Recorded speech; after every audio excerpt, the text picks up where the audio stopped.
I've shared the screen, so I'm hopeful that it's visible.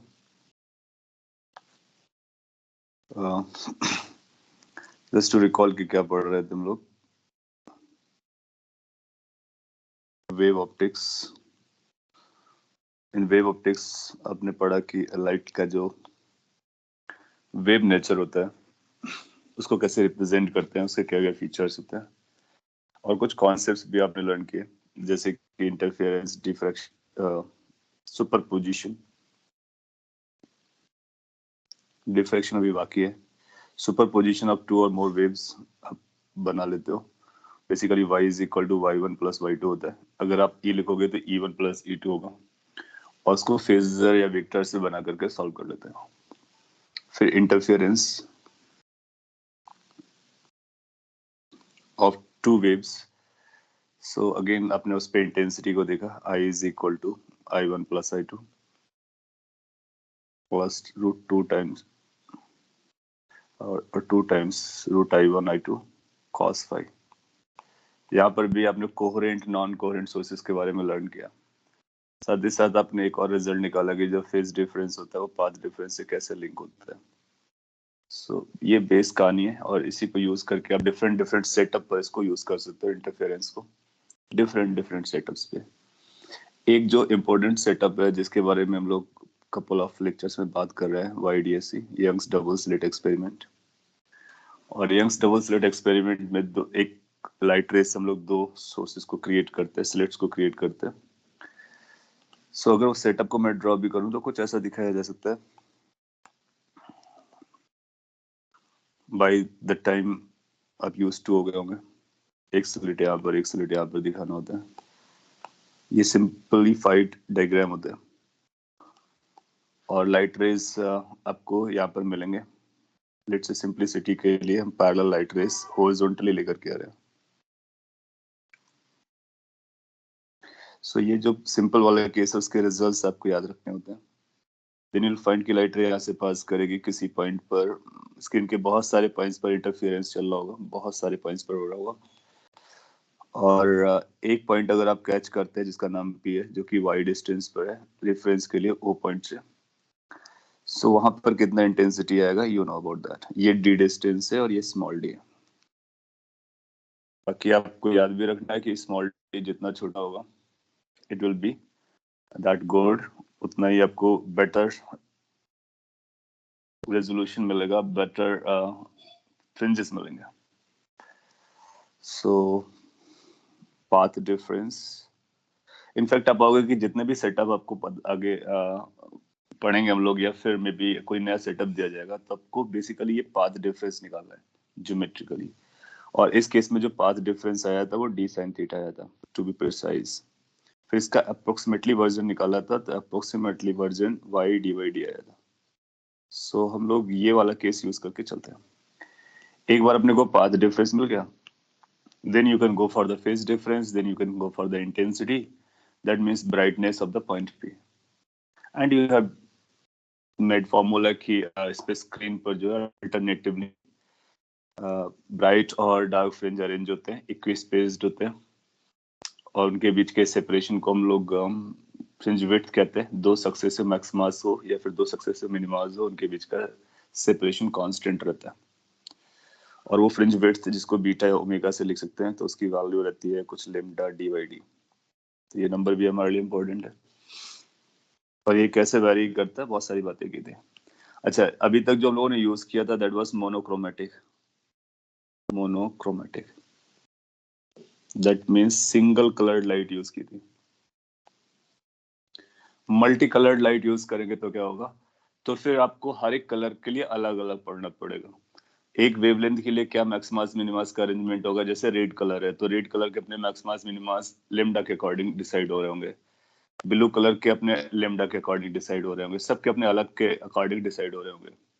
आप पाओगे कुछ ऐसी लोकेशंस आएंगी जहां पर कुछ कलर्स के मैक्सिमास मर्ज कर रहे होंगे, सेम लोकेशन पर होंगे। तो ये इंटरेस्टिंग क्वेश्चन बनता है कि वो लोकेशन बताइए जहां पर ब्लू और ग्रीन का मैक्सिमा कोइंसाइड कर रहा है, या फिर किसी और 2 कलर कॉम्बिनेशन के मैक्सिमास कोइंसाइड कर रहा है। तो आपको क्या करना है, जो भी कलर दिया जाए उसके लिए मैक्सिमा निकालना है, दूसरे के लिए मैक्सिमा निकालना है, दोनों के लिए y बराबर कर देना। कोइंसाइड करने का मतलब है लोकेशन सेम होनी चाहिए, दैट मीन्स y की वैल्यू इक्वल होनी चाहिए। और मैक्सिमा के लिए y क्या होता है वो तो आपको पता है। फॉर मैक्स y की जो वैल्यू निकल के आती है वो n lambda D by d आ जाती है। So, इस y पर आप देखोगे कि अगर कोई भी दो कलर्स की लाइट रे की मैक्सिमास कोइंसाइड करेंगे तो दोनों के लिए y बराबर रहेगा। अच्छा, डी बाई डी तो वैसे ही बराबर रहेगा, इसका मतलब है वेवलेंथ और उसके नंबर को का मल्टीपल बराबर रहेगा। सो यहाँ पर अगर मैं शॉर्ट में लिख दूं, फॉर एग्जांपल के तौर पे let's say blue and green lights are used,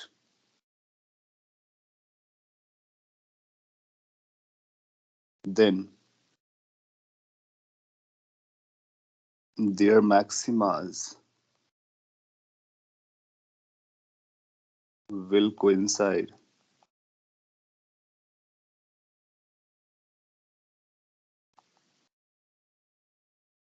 if what n1 lambda 1 is equal to n2 lambda 2, जहां पर n1 lambda 1 लेट से ब्लू के लिए, n2 lambda 2 ग्रीन के लिए।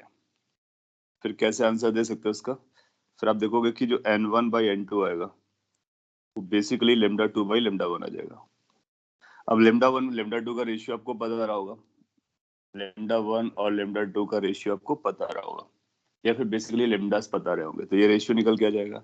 आप इसको इंटीजर के टर्म में डिवाइड कर लीजिए, जैसे कि लेट से कोई एक इंटीजर यहाँ पर आएगा p डिवाइड बाई कोई इंटीजर q, और जब वो लीस्ट इंटीजर्स में रहे होंगे तो फिर n1 की जो सबसे कम वैल्यू होगी वही आ जाएगी, n2 की सबसे कम वैल्यू वही आ जाएगी। फॉर इंस्टेंस लेट्स अगर ये 1:2 आता है तो n1 की मिनिमम वैल्यू आप 1 ले सकते हो, n2 की वैल्यू 2 होगी। इसका मतलब है ब्लू का फर्स्ट मैक्सिमा और ग्रीन का सेकंड मैक्सिमा कोइंसाइड कर रहे होंगे। नेक्स्ट लेवल पे जाओगे तो इसको हम ऐसा भी लिख सकते हैं 2/4, दैट मीन्स ब्लू का सेकंड मैक्सिमा और ग्रीन का फोर्थ मैक्सिमा कोइंसाइड करेंगे। और इस तरह से आप देखोगे बहुत सारे लोकेशंस आएंगे जहां उनके मैक्सिमास कोइंसाइड कर रहे होंगे। कौन सी लोकेशन पूछता है वो आपको इंडिकेट करेगा, अदरवाइज हम उसकी कोई भी लोकेशन बता सकते हैं। जनरली हम लोग उसकी जो नियरेस्ट लोकेशन होती है वो बताते हैं। इसको नोट कर लीजिए, ये काफी सिंपल केस है और ये भी अपने आप में क्वेश्चन बनता है। इसके अलावा भी हम लोगों ने कई सारे केस किए कि स्लैब को रखते हैं, यहाँ पर रखते हैं, इसके आगे रखते हैं, पीछे रखते हैं, क्या फर्क पड़ता है, मीडियम को बदल देते हैं, सब कुछ एक साथ कर देते हैं, क्या फर्क पड़ता है। सो लास्ट क्लास में आपने लर्न किया है। एक दो और वेरिएशन उनको भी कर लेते हैं फिर आगे बढ़ेंगे। ये लास्ट वाला कॉपी कीजिए, इस पर बेस्ड मैं आपको क्वेश्चन दे देता हूँ।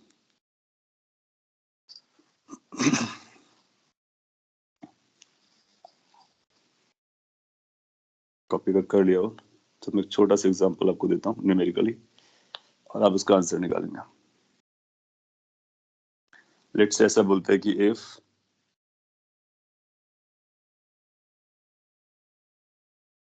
two lights of wavelength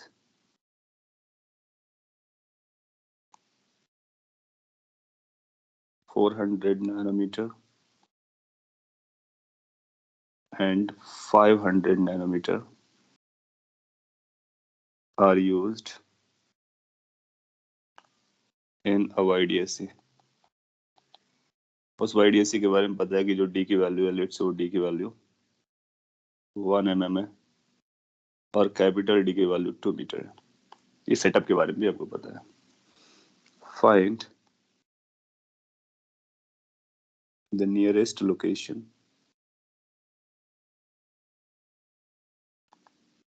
on screen from reference point O। तो रेफरेंस पॉइंट का नाम मैं O दे दे रहा हूँ।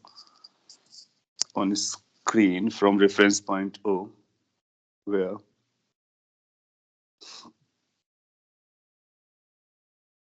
the maximas of two lights coincide। Copy कीजिए, सॉल्व कीजिए।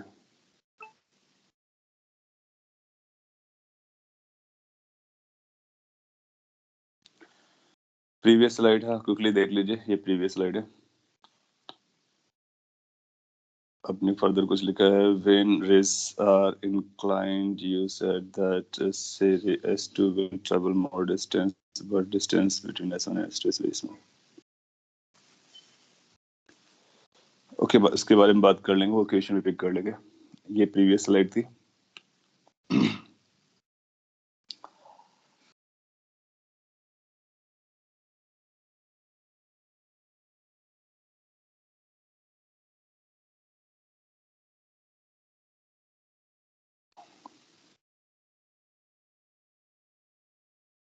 और ये क्वेश्चन है।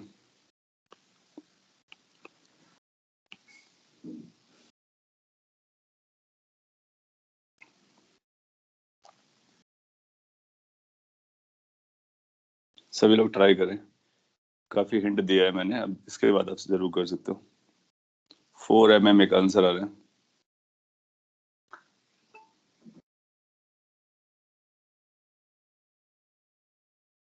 ओके 4 mm दूसरा भी आंसर आ रहा है।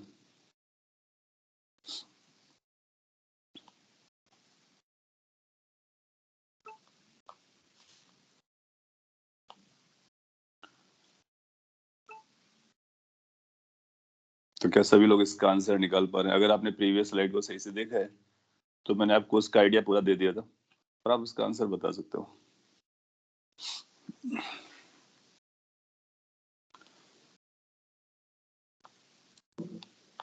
So let me quickly finish it. So let's say कि जो लेमडा 1 है, लेमडा 1 की वैल्यू 400 नैनोमीटर है। लेमडा 2 का जो वैल्यू आपको दिया जा रहा है वो 500 नैनोमीटर है।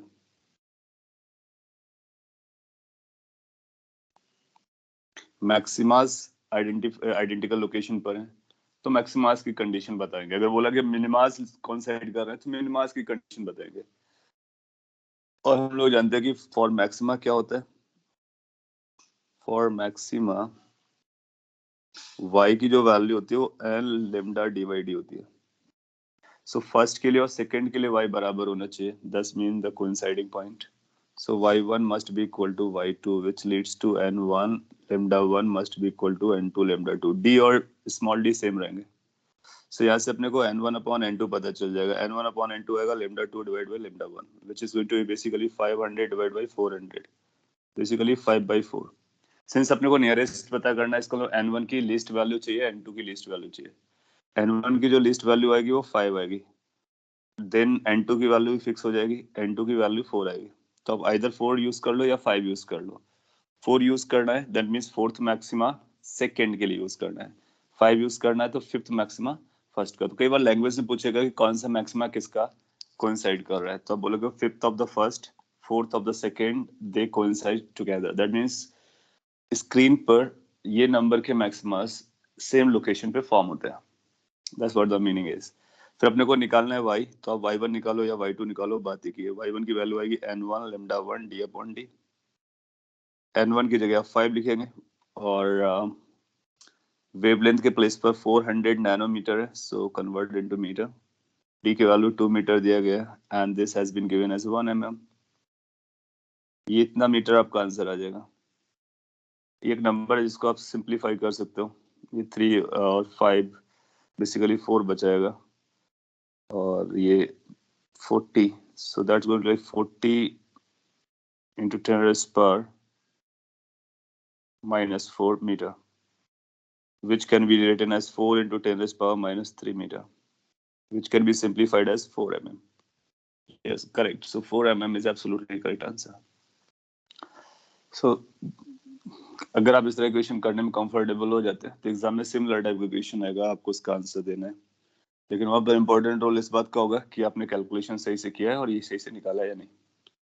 इसके बाद आपका आंसर मैच करेगा 100%।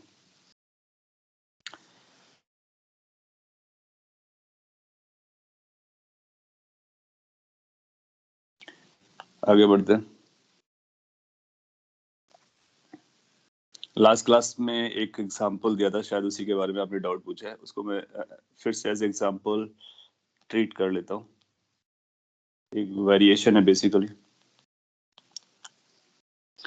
और आपको ये समझ में आ गया था स्लैब को बाहर और अंदर रखने से कोई फर्क नहीं पड़ता है। तो उसके बियॉन्ड हम लोग चलते हैं। लेट्स से YDSE सेटअप है और लाइट रेस कहीं दूर से आ रहे हैं, कहीं दूर से आ रहे हैं, और आपसे पूछते हैं कि बताइए फ्रिंजेस कैसे बनेंगे और क्या डिफरेंसेस आएंगे, वो सारी कहानी। सो S1 सिलेक्ट हो गया, S2 सिलेक्ट हो गया, सेंट्रल ब्राइट फ्रिंज यहाँ पे रहता है नॉर्मली, और वो कहीं और भी हो सकता है। लेट्स से कि लाइट रेस को कुछ ऐसे दिखाया गया है, they are coming like this, they are parallel. अगर वो किसी और एंगल पर आएंगे तो फिर पैरेलल नहीं होंगे तो फिर इश्यू बनेगा कैलकुलेशन को लेकर के। तो मोस्टली आपको पैरेलल देने वाले हैं। बहुत सारी लाइट रेस आएंगी, हम लोग रिप्रेजेंटेशन के लिए 2 या 3 को यूज कर ले रहे हैं। ये S2 सिलेक्ट था यहाँ पर, और आपको कुछ ऐसा बोल देगा कि लेट से ये जो लाइट रे आ रहा था, अगर रेफरेंस लाइन से देखते हो तो कुछ अल्फा एंगल बन रहा था। सो क्वेश्चन विल बी कि बताइए सेंट्रल ब्राइट फ्रिंज कहाँ पर होगा। एक बार सेंट्रल ब्राइट फ्रिंज पता चल जाता है तो बाकी सारे उसके रिलेटिव में इस सब एंगल को करने से, देखो अब इस सब एंगल्स को या कुछ और करने से फ्रिंज विड्थ पे फर्क नहीं पड़ता है, वो लेमडा d/d होता है। फ्रिंज विड्थ पे कब फर्क पड़ेगा, जब वेवलेंथ आप बदलोगे या फिर d और d बदलोगे। अगर आपने वही लाइट रखी, मोनोक्रोमेटिक लाइट को रखा और सेटअप वही रखा, तो मैक्सिमास के बीच का सेपरेशन नहीं बदलेगा, मिनिमास के बीच का सेपरेशन नहीं बदलेगा। ये छोटा सा इंपॉर्टेंट पॉइंट है। तो आप इसको अगर किसी एंगल पे इंसिडेंट करते हो तो जो फर्स्ट मैक्सिमा बनेगा, जो सेकंड मैक्सिमा बनेगा, इनके बीच का गैप नहीं बदलेगा। हाँ, फर्स्ट मैक्सिमा बनेगा कहाँ पर, ये एक अलग स्टोरी है, लेकिन फर्स्ट और सेकंड मैक्सिमा के बीच का गैप नहीं चेंज करेगा। इसका मतलब अगर आपको कोई भी एक मैक्सिमा या मिनिमा की लोकेशन पता चलती है तो बाकी सबको आप ड्रॉ कर सकते हो, because all of them are related to each other. So what we do basically, हम लोग सेंट्रल ब्राइट फ्रिंज के पता करते हैं कि CBF कहाँ पर बना, और एक बार अपने को CBF पता चल गया तो उसके ऊपर मैक्सिमाज नीचे, मैक्सिमाज मिनिमाज सबको ड्रॉ कर देते हैं, और सबके लिए फ्रिंज विड्थ यही रहेगी। सो इसीलिए हम लोग इसको सेंट्रल ब्राइट फ्रिंज को कैलकुलेट करके छोड़ देते हैं, क्योंकि बाकी सारा हम लोग रिलेट कर पाते हैं। तो यहाँ पर आपसे पूछेगा find location of central bright fringe. So मेरा आपसे ये क्वेश्चन है पहले, जो कि हम लोग लास्ट क्लास में भी बात कर चुके हैं, फिर भी मैं उसी को रिपीट करता हूँ। सेंट्रल ब्राइट फ्रिंज क्या ओ पर बनेगा, या ओ के ऊपर बनेगा, या ओ के नीचे बनेगा, कहाँ पर बनेगा, ये अपने को पता करना है। सेंट्रल ब्राइट फ्रिंज, ये 3 ऑप्शंस हैं। 1 मतलब ओ, 2 मतलब अबव ओ, 3 मतलब बिलो ओ, और 4 अपनी तरफ से आप ऐड कर सकते हो कि ये कहीं भी बन सकता है। सो ऐसे क्वालिटेटिव क्वेश्चंस को भी अपने को टैकल करना है।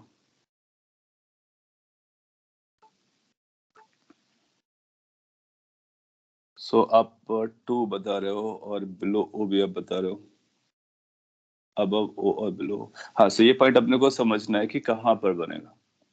सेंट्रल ब्राइट फ्रिंज ऐसी लोकेशन पे बनता है जहां पर लाइट कोई भी पाथ डिफरेंस कैरी नहीं करता है, starting from starting, that means जहां से वो लाइट आया हुआ है।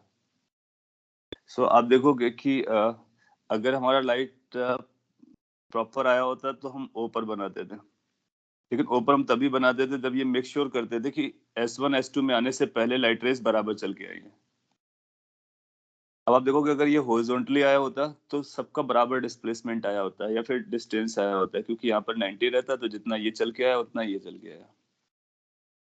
सिंस वो एंगल पर आ रहा है तो आप देखोगे कि ये बराबर आ रहा है, जहां से भी आ रहा है इनफाइनाइट से इक्वल डिस्टेंस चल करके आ रहा है, कोई पार्ट डिफरेंस नहीं आएगा। आप अगर यहाँ पर देखना चाहोगे तो कोई पार्ट डिफरेंस नहीं है, यहाँ पर देखना चाहोगे कोई पार्ट डिफरेंस नहीं है, यहाँ तक कोई पार्ट डिफरेंस नहीं है।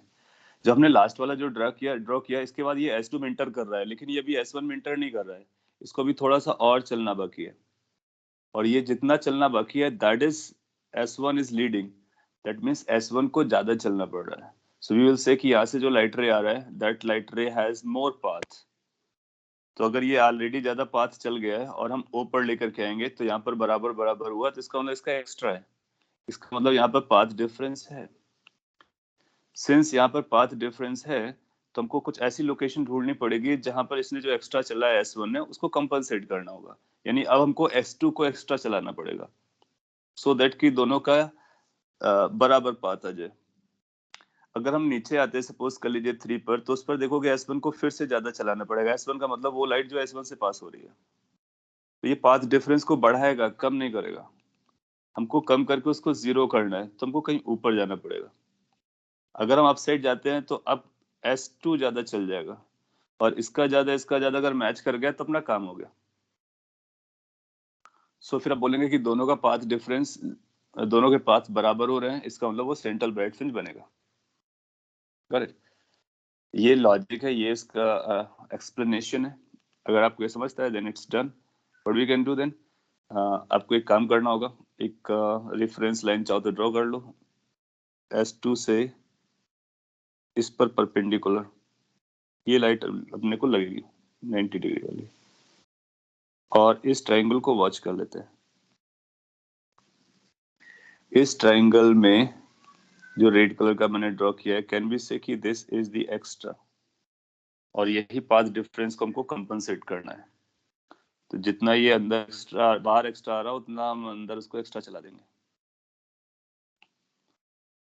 सो what you are going to say this, ये पार्ट डिफरेंस कितना आएगा, इसका भी कैलकुलेशन उसी तरह से करेंगे जिस तरह से हम लोगों ने अंदर किया था। आप देखोगे ये एंगल अल्फा होगा हॉरिजॉन्टल से, तो ये जो बचा हुआ एंगल आएगा, देखो ये अल्फा एंगल था इतना पोर्शन, और एक ये छोटा सा ट्रायंगल यहाँ पे दिख रहा है, अगर आप उसको ऑब्जर्व कर पा रहे हो। सो अगर इस ट्रायंगल को मैं रीड्रॉ करूं बड़ा करके, कुछ ऐसा है, या सेपरेट करके, और यहाँ पर भी ऑलमोस्ट इसके पैरेलल लाइट रह जा रही है, इनफैक्ट पैरेलल लाइट रह जा रही है। तो ये 90 पे कट हुआ था, तो ये भी 90 पे कट रहा होगा। और यहाँ पर एक हॉरिजॉन्टल लाइन आपने ड्रॉ की है, ये इस एंगल का नाम अल्फा है। तो आप बोलोगे ये 90 है, तो ये 90 माइनस अल्फा रहा होगा, ऊपर वाला एंगल ये। और या फिर आप ऐसा भी बोल सकते हो कि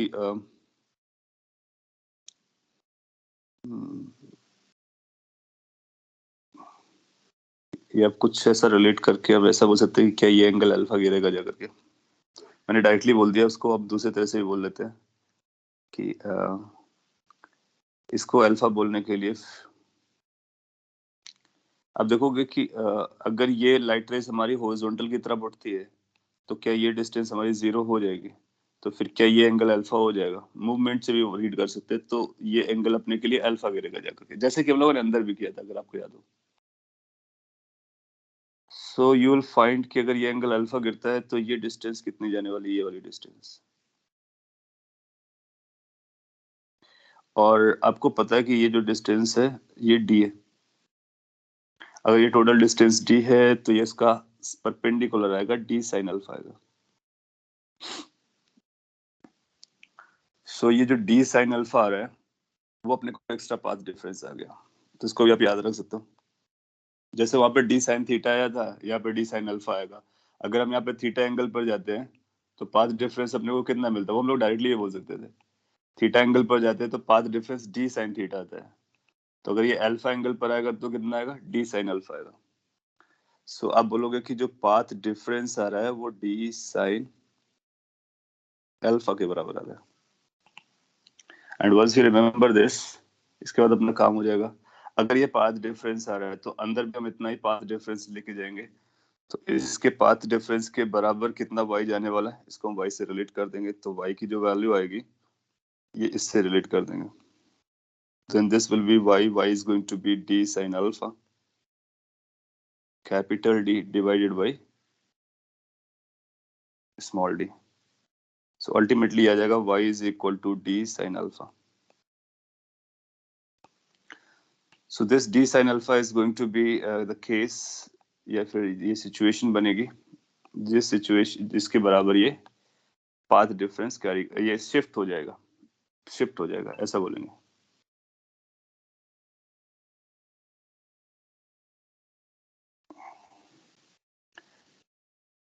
और ये स्मॉल एंगल पर ही आएगा, अल्फा भी हमारा स्मॉल एंगल पर ही आएगा। बहुत ज्यादा हम टिल्टेड एंगल नहीं देते हैं, स्मॉल एंगल ही देते हैं। सो आप पाओगे कि यहाँ से अपने को पता चल जाएगा ये शिफ्टिंग आ गई, कितना CBF शिफ्ट कर जाएगा। जैसे आपने देखा था स्लैब पे जितना शिफ्ट हो जाता है उतना यहाँ पर भी शिफ्ट हो जाएगा।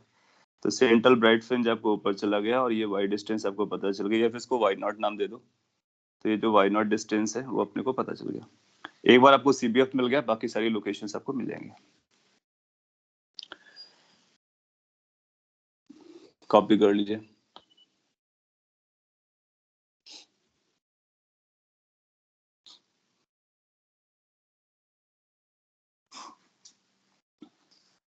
एक दो वेरिएशन और है, उसको भी डील कर लेते हैं। ये आपका स्क्रीन था।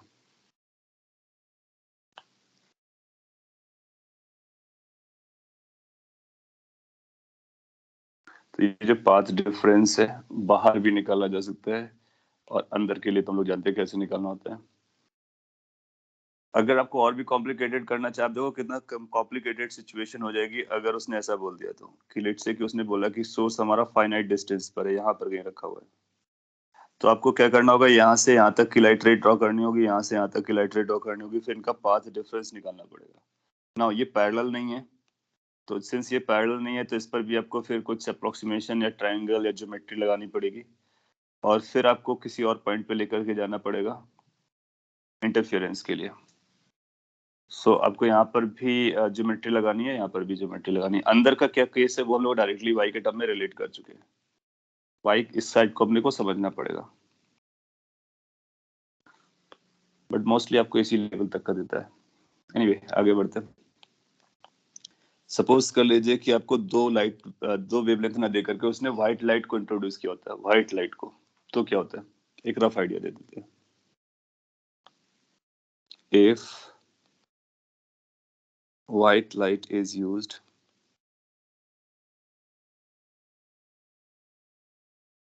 in YDSE, then what is fringe pattern? Let's ऐसा क्वेश्चन फ्रेम कर दिया है,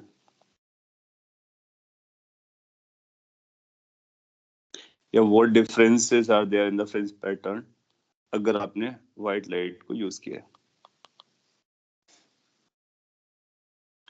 Okay, previous slide you want, here it is. Copy quickly. Copy करने से ज्यादा आपको समझना है, क्योंकि कॉपी करने के लिए आपको PDF मिल जाता है। That's not an issue.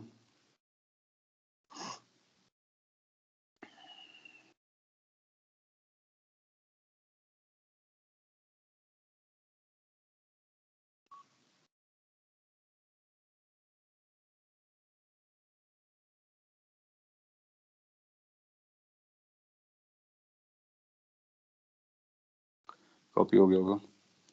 So you will find कि in this situation what is going to happen.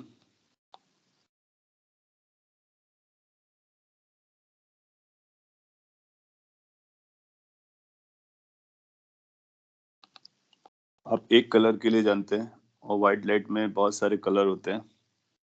सभी वेवलेंथ डिफरेंटली बिहेव कर रहा होगा। लेट्स से कि सिंपलीफाइड वर्जन में वेवलेंथ लाइट आ रहा था parallel to the reference line, from infinity it is coming, and this is white. Collection of multiple wavelengths. तो आपसे ऐसा पूछेगा कि जो स्क्रीन पर मिलने वाला है, क्या मिलने वाला है, कैसा दिखेगा आपको स्क्रीन पर, क्या आपको फ्रिंज पैटर्न मिलेगा तो फिर क्या व्हाइट लाइट मिलेगी, व्हाइट के कितने ब्राइटनेस स्पॉट्स मिलेंगे, अगर व्हाइट के नहीं मिलेंगे तो बाकी कलर्स के कौन से किस ऑर्डर में कहाँ पर ऑरेंज होंगे। तो एन नंबर ऑफ थिंग आपसे पूछ सकते हैं। अपने को क्या समझना है कि it is collection of so many wavelengths. लेकिन आप देखोगे एक ऐसा पॉइंट है जो स्पेशली बिहेव करेगा, बाकी सब अपने वेवलेंथ को अलग करेंगे। अब ये सेंट्रल ब्राइट फ्रिंज देखोगे, सेंटर वाला पॉइंट, इस केस में यहाँ पर अब जो सेंट्रल ब्राइट फ्रिंज बनने वाला है वो किस कलर का होगा, एक तो ये बेसिक क्वेश्चन बनता है। तो क्या आप आइडेंटिफाई कर पाओगे ये सेंट्रल ब्राइट फ्रिंज किस कलर का बनेगा। इस पे आपके पास कलर कौन कौन से हैं, वॉयलेट से लेकर के रेड तक है।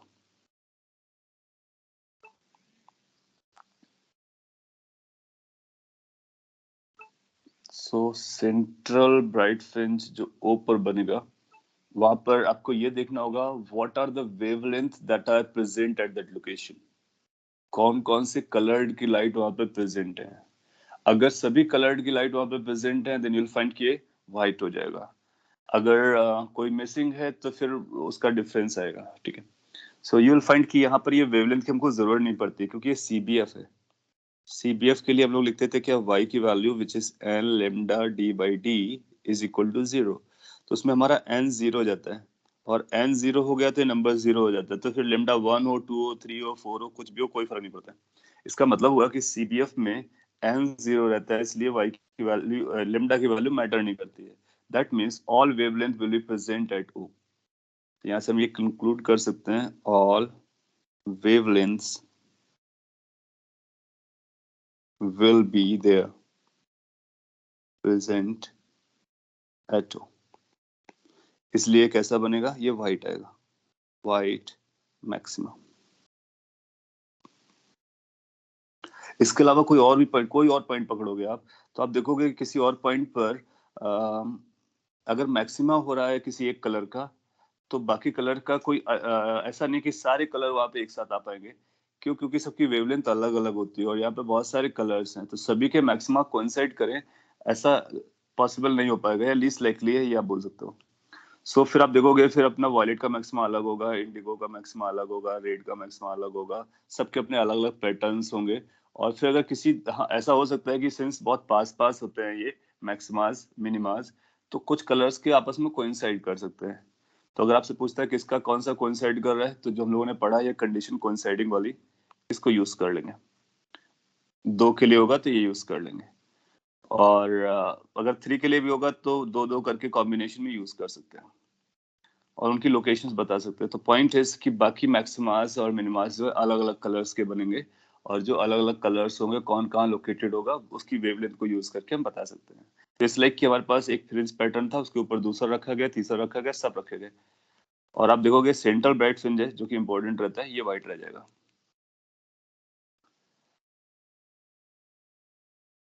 Got it?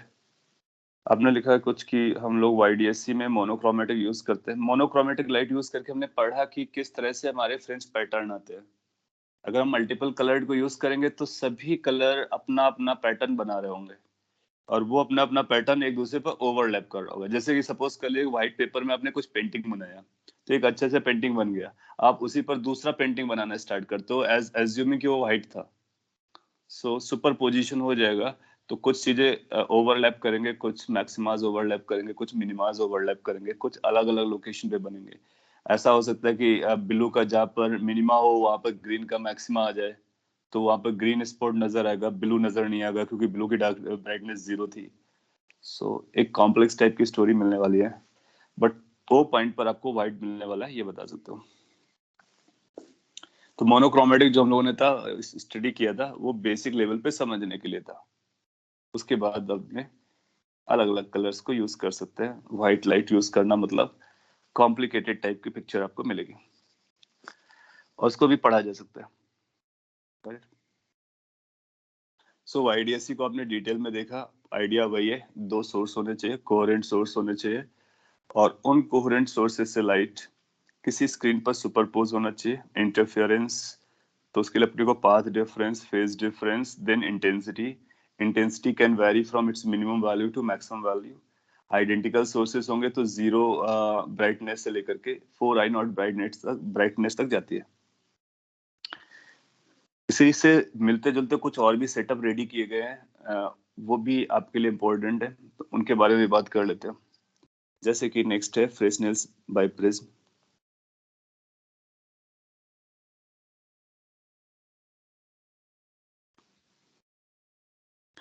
सो ये भी एज ए रिजल्ट हम लोग याद रखेंगे कि जो फ्रेसनेल्स बाइप्रिज्म है, इस पे भी हम ये इंटरफेरेंस पैटर्न को देख सकते हैं। That means to coherent sources को यूज करके इंटरफेरेंस से इंटेंसिटी का मैक्सिमा मिनिमा देख सकते हैं। दैट मींस दो लाइट से हम मैक्सिमम लाइट और मिनिमम लाइट के बीच का जो पैटर्न है वो देख पाते हैं। इसका क्या अरेंजमेंट है और किस तरह से वर्क करता है वो भी हम लोग समझेंगे। अगर हम इसको ड्रॉ करना चाहें तो कुछ ऐसा बोल सकते हैं कि पहले सेटअप के बारे में बात करते हैं। आइडिया एग्जैक्टली वही रहेगा जो YDSE का है। So in fact not only this, आगे भी एक दो और केस हम लोग करेंगे और एग्जाम में पर्टिकुलरली एडवांस में वो एक नया सेटअप क्रिएट करके आपको दे सकता है। आपका कोर कंसर्न कहाँ पर होना चाहिए? कोर कंसर्न यहाँ पर होना चाहिए कि आपके पास दो सोर्सेज बनने हैं। एक बार दो सोर्सेज बन गए तो उनके बीच का सेपरेशन लगेगा। फिर एक स्क्रीन होनी चाहिए और ये डिस्टेंस आपको लगेगी। एक बार आप उस सेटअप को इसके इक्विवेलेंट बना पाए तो फिर आपके इसके आगे फिर आपको YDSE को कॉपी पेस्ट करना है। आप इसको सेंट्रल ब्राइट फील्ड लिखेंगे, फिर कोई Y डिस्टेंस पर क्या इंटेंसिटी आएगी उसका फॉर्मूला लिखेंगे। यहाँ से थीटा को मेजर कर सकते हो, थीटा के टर्म में या Y के टर्म में आप वहां पर इंटेंसिटी का पैटर्न बता सकते हो। किसी भी सेटअप में हम ये ऑब्जर्व करना चाहेंगे कि दो पॉइंट सोर्स हैं और दो पॉइंट सोर्स से एक स्क्रीन पर स्टोरी चल रही है और इंटरफेरेंस चल रहा है। मोरओवर ये भी इंश्योर करना होगा कि ये जो डी की वैल्यू है ये कैपिटल डी से छोटी है, काफी छोटी है। अगर डी की वैल्यू कैपिटल डी से जितना ज्यादा छोटा होगा आप पाओगे कि उतना बेटर आपको इंटरफेरेंस पैटर्न मिलने वाला है। कलर्स का सेग्रीगेशन और उनके मैक्सिमास मिनिमास ऑब्जर्व होने वाले हैं। सभी सेटअप पे यही स्टोरी रहेगी। जैसे कि फ्रेशनेस बाइप्रिज्म कैसा दिखेगा उसके बारे में बताते हैं। तो बाइप्रिज्म का मतलब हम दो प्रिज्म लेते हैं स्मॉल एंगल वाले। एक प्रिज्म हमारे लिए है, लेट्स से अगर ये प्रिज्म है तो हम बोलेंगे ये हमारा प्रिज्म एंगल है ए, और इसका अपना रिफ्रैक्टिव इंडेक्स दिया जाएगा, let's say that is mu. Single prism से काम नहीं चलता तो एक और प्रिज्म हम लोग लेते हैं और इसको इस तरह से अरेंज कर देते हैं अपसाइड डाउन, दोनों को मर्ज करा देते हैं कुछ ऐसा। ये भी उसी मटेरियल की होती है, सेम सेम प्रिज्म एंगल होगा और सेम रिफ्रैक्टिव इंडेक्स होगा। सो दिस इज बाइप्रिज्म। इस बाइप्रिज्म की वजह से हम एक स्क्रीन पर इंटरफेरेंस निकालना चाहेंगे। यहाँ पे स्क्रीन लगाएंगे। लेट्स से ये स्क्रीन है, इसकी डिस्टेंस यहाँ से अपने को कुछ b दी गई है या फिर कोई और लेटर आप यूज कर सकते हैं। ये b है, दैट इज स्क्रीन। अब हम एक सोर्स को रखेंगे और स्क्रीन पर इंटरफेरेंस पैटर्न को देखने वाले हैं। नाउ लेट्स से कि एक सोर्स को सब प्लेस किया गया है, मे बी समवेयर देयर। इसके सेंट्रल लोकेशन पे या सिमेट्रिकल लोकेशन पे एक सोर्स को हम लोग प्रेजेंट करते हैं। यहाँ पे सोर्स लगाया गया, सिंगल सोर्स है। अगर आप एक सोर्स यहाँ पे रखते हो और ये बाइप्रिज्म यहाँ पे रखते हो तो आपको पता चलेगा कि यहाँ पर आपको एक इंटरफेरेंस पैटर्न मिलने वाला है सिमिलर टू द YDSE। ये रेफरेंस लाइन को लेट से मैं ऐसा दिखा देता हूँ और हमारे लिए ये O पॉइंट होगा reference measurement on the screen. ना अभी आपको एक सोर्स S दिख रहा है। अब अपने को ये देखना है कि क्या इससे हम दो सोर्स क्रिएट कर सकते हैं, जैसे S1 S2 क्रिएट किया करते थे आउट ऑफ वन सोर्स। और उन S1 S2 के बारे में हमको पता रहता था क्योंकि यहाँ पर हमको S1 दिखता था, S2 दिखता था, डिस्टेंस हमको पता रहती थी। अब यहाँ पर अपने को वो डिस्टेंस पता करनी है, तो कैसे पता कर सकते हैं समझते हैं। लेट्स से कि हमने एक लाइट रे को कंसीडर करते हैं। अच्छा, कॉमन सेंस से समझते हैं पहले। कोई भी पॉइंट अगर आप चूज करते हो, any point on this screen, let's say this P point, इस P पॉइंट पर कितने लाइट रेज जा रहे होंगे? क्या एक सिंगल लाइट रे जा रही होगी या फिर एक से ज्यादा जा रहे होंगे? क्योंकि सुपरपोजिशन का मतलब ये होता है कि एक लोकेशन पर एक से ज्यादा लाइट रेज मिलने चाहिए। दो मिलेंगे तो दो वेव्स का सुपरपोजिशन हो जाएगा, थ्री मिलेंगे तो थ्री का सुपरपोजिशन हो जाएगा। तो क्या बता सकते हैं इस P पॉइंट पर, कोई भी एक पॉइंट अगर स्क्रीन पर हम लोग लेते हैं, एक सोर्स रखा हुआ है, एक ये रखा हुआ है, so how many light rays you are expecting at P? Option होगा 1 2 3 मैनी।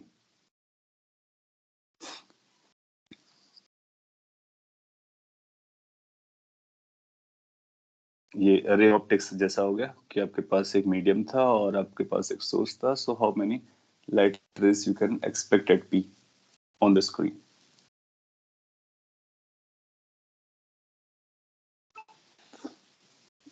1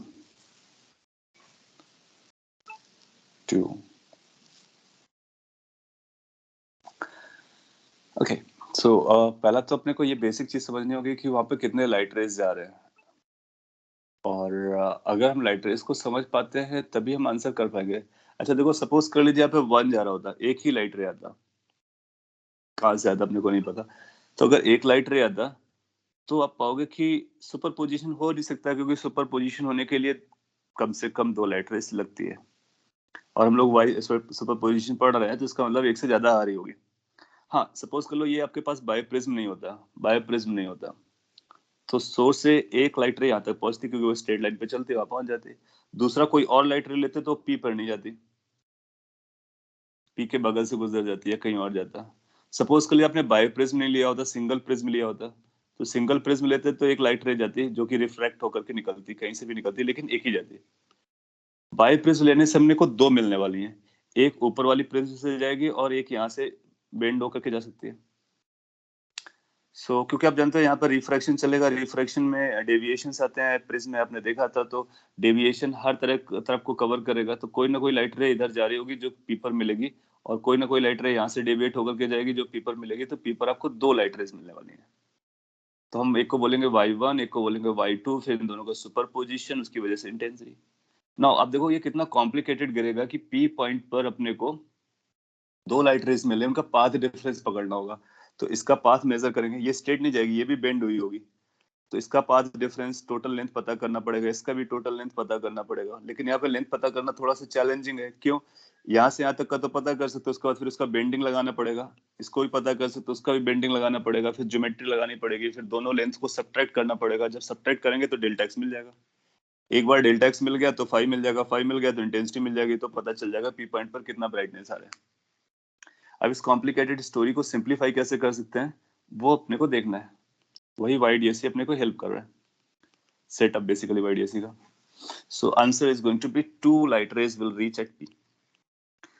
So अगर 2 लाइट रेस P पर जा रहे होंगे तो हम ऐसा भी बोल सकते हैं कि इन सबको हटा दो, सिंस 2 लाइट रेस जा रही हैं तो ऐसा होगा कोई 2 सोर्स जैसे रहे होंगे जिसकी वजह से जा रही होंगी। सो अगर हम उन 2 सोर्स को आइडेंटिफाई कर लेते हैं तो फिर हमको ये लाइट रेस सबके लिए अलग अलग कैलकुलेट करने की जरूरत नहीं है, हम डायरेक्टली उस सोर्स से कैलकुलेट करेंगे, जो कि एपरेंट सोर्स होंगे या फिर वर्चुअल सोर्स होंगे। सो इस one source basically is going to create 2 sources, और उन सोर्सेस को अपने को पता करना है। सो 2 सोर्सेस क्यों क्रिएट हो रहा होगा पता चल गया आपको, क्योंकि 2 सोर्सेस से 2 लाइट रेस हमारे पास मिल रही होंगी इफेक्टिवली, ऐसा हम बोल सकते हैं। नाउ लेट्स आइडेंटिफाई दो सोर्सेस। सो अगर हम एक लाइट रे कंसीडर करते हैं स्पेशल टाइप की, ये वाली, ये काफी स्पेशल है, इस एंगल पे हमने इसको इंट्रोड्यूस किया है सो दैट हॉरिजॉन्टल निकल जाए, ऐसा। पूरा नहीं ड्रॉ कर रहा हूँ, कुछ ऐसे ड्रॉ कर रहा हूँ, इससे थोड़ी सी कैलकुलेशन हमारी ज्योमेट्री इजी रहेगी। ये लाइट रे इस तरह से जा रहा था, आपने देखा ये ऐसे बेंड हुआ है, इसका मतलब इसमें डेविएशन डेल्टा 1 आया हुआ है, और ये जो डेविएशन आया डेल्टा 1 या फिर डेल्टा भी लिख सकते हैं, तो कैन वी से कि वही एंगल डेल्टा यहाँ पर भी बन रहा होगा, क्योंकि वो पैरेलल गया है। So we are considering that light ray जिसका रिफ्रैक्टेड लाइट रे हॉरिजॉन्टल हो जाएगा, तो ये हॉरिजॉन्टल पैरेलल हो जाएंगे, और ये उसका इनिशियल था, तो ये डेविएशन हो जाएगा, और वही एंगल डेविएशन अपने को यहाँ पे पता चल जाएगा। The same angle of deviation we will get over here. Now how much that angle of deviation is, वो हम लोगों ने प्रिज्म में पढ़ रखा है। प्रिज्म में स्मॉल एंगल के लिए डेविएशन आता है μ-1 इंटू ए। सो डेल की वैल्यू वी ऑलरेडी नो। अगर ये डेल रहा होगा तो ये एंगल भी डेल रहा होगा, और फिर हम इस हाइट के बारे में कुछ बोल सकते हैं, ये वाली जो हाइट है, और इस हाइट के बारे में अभी हम लोग बात करेंगे, 1 मिनट के लिए उसको हटा देते हैं। अच्छा, ये जो लाइट रे यहाँ पे पहुंचेगी, तो अगर कोई आप यहाँ से आप अगर देखें तो आपको लगेगा ये लाइट रे कुछ ऐसा आ रही है, यहाँ से इधर कहीं से आ रही है। अगर आप प्रिज्म को 1 मिनट के लिए देखना चाहते हैं, केवल लाइट रे से ऑब्जर्व करना चाहते हैं, then it will be looking like कि वो हॉरिजॉन्टल डायरेक्शन से कहीं से आ रही है। Let's consider one more light रे। अगर हम लोग एक और लाइट रे कंसीडर करते हैं जो कि ऑलमोस्ट हॉरिजॉन्टल जाती है, लेकिन ऊपर वाली प्रिज्म से होकर जाती है, ऑलमोस्ट हॉरिजॉन्टल जाती है, तो आप पाओगे कि ये भी डेविएट होकर कुछ ऐसा जाएगी। और अगर हम इसको बैक साइड प्रोड्यूस करते हैं, इस लाइट को मैं थोड़ा देर से बनाता हूँ सो दैट कि हमारा पिक्चर प्रॉपरली जाए। इसको हम बैक साइड प्रोड्यूस करेंगे,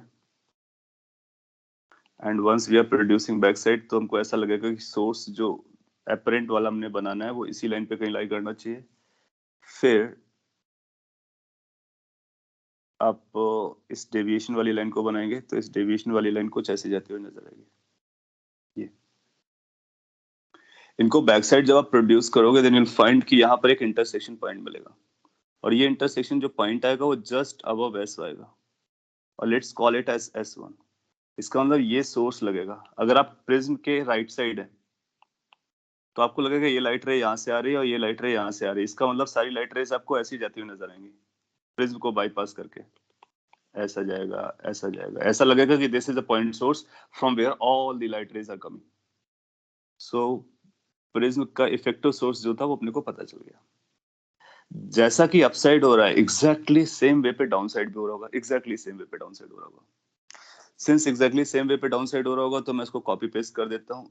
उतना ही डिस्टेंस डाउन साइड आओगे तो यहाँ पर एक और सोर्स नजर आएगा जिसका नाम आप S2 बोल सकते हो। और इस स्क्रीन पर जो भी लाइट रेज आ रही होंगी किसी भी पॉइंट को, जो पी पॉइंट आपने कैच किया था उस पी पॉइंट पर एक लाइट रे ऐसा अपीयर करेगा कि S1 से आ रहा है, एक लाइट रे S2 से आ रहा है। ये इसके रिफ्रैक्शंस को काउंट करते हुए आ रहा है। इधर जो लाइट रे ड्रॉ की गई वो इम्प्रॉपर है, लेकिन इधर जो ड्रॉ की गई वो प्रॉपर है। सो बेसिकली हमारे पास सेटअप क्या हो गया, S1 हो गया, S2 हो गया, स्क्रीन हो गई। S1 हो गया, S2 हो गया, स्क्रीन हो गई, और बीच का जो भी था उसका इफेक्टिव वर्जन हमारे पास S1 S2 आ गया। Now we will ignore, we will forget कि ये प्रिज्म था भी।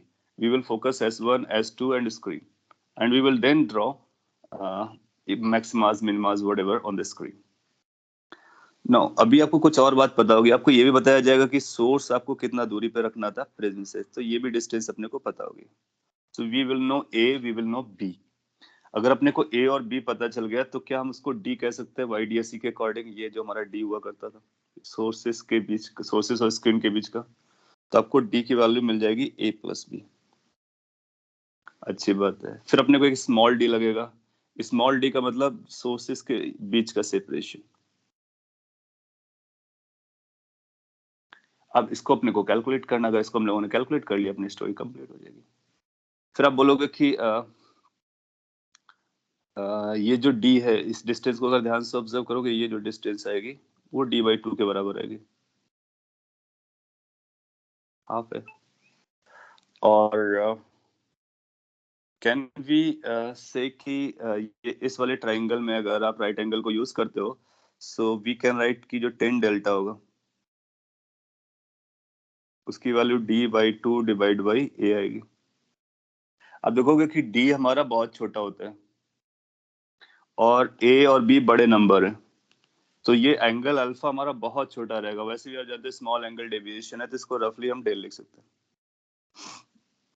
सो what we are getting is कि जो डेविएशन है del that is also equal to how much it's coming as small D/2 A।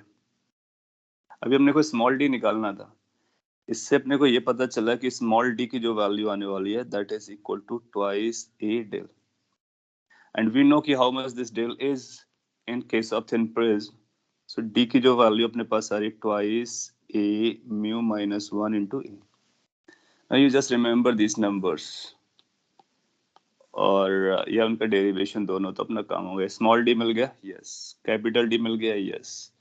अब हम बता सकते हैं कि ये जो O पॉइंट है हमारा वो सेंट्रल ब्राइट फ्रिंज पॉइंट है, और ये y डिस्टेंस पे P पे क्या चल रहा होगा वो हम निकाल सकते हैं इंटेंसिटी पैटर्न से। सो यहाँ पर भी आप फिर पाथ डिफरेंस डायरेक्टली लिखोगे, लिख देता हूं मैं। Now use results of YDSE to form fringes or fringe pattern on screen। Like कि y की वैल्यू कितनी आएगी, तो आप ऐसा लिख सकते हो कि जो y की वैल्यू होगी मैक्सिमास के लिए अलग होगी, मिनिमास के लिए अलग होगी। पाथ डिफरेंस आप याद रख सकते हो, so path difference directly can be written as y/d। और एक बार अपने को पाथ डिफरेंस मिलता है स्टोरी कंप्लीट हो जाती है ऑलमोस्ट, थ्योरेटिकली एटलीस्ट। उसके बाद फेज डिफरेंस, फेज डिफरेंस के बाद इंटेंसिटी, इंटेंसिटी के बाद उनका अरेंजमेंट। कॉपी कर लीजिए, कोई क्वेश्चन आ रहा हो तो आपको पूछना है, समझ में आ गया होगा तो बेस्ट है,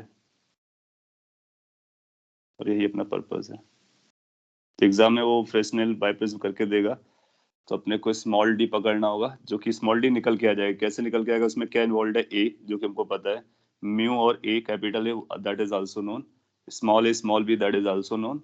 so we will got to know कि हमको डी और डी पता है।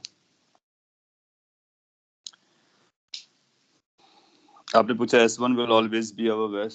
हाँ, इसको हम प्रूव भी कर सकते हैं कि S1 S के ऑलवेज अबव होगा। कैसे प्रूफ है? आप देख सकते हैं, आप दिख भी रहा होगा, ये एंगल भी तो डेविएशन है, और ये एंगल हमारा कितना रहा होगा? ये एंगल भी डेल रहा होगा, क्योंकि हॉरिजॉन्टली जा रहा था और ये मुड़ गया। तो अगर ये डेल रहा होगा तो ये एंगल भी कितना रहा होगा? ये भी डेल रहा होगा। और आप देख सकते हो दो ट्राइंगल, एक ये ट्राइंगल है और एक ये ट्राइंगल है, दोनों आइडेंटिकल ट्राइंगल है। तो अगर आइडेंटिकल ट्राइंगल है तो जितना लेंथ ए होगी उतना लेंथ ये भी होगी। इसका मतलब S1 और S एक दूसरे के वर्टिकल लोकेशन पर होंगे, परपेंडिकुलर वर्टिकल पोजीशन पर होंगे। तो हम बता सकते हैं, ये प्रूफ हो जा रहा है। और इसी तरह से S2 को भी प्रूफ कर सकते हो।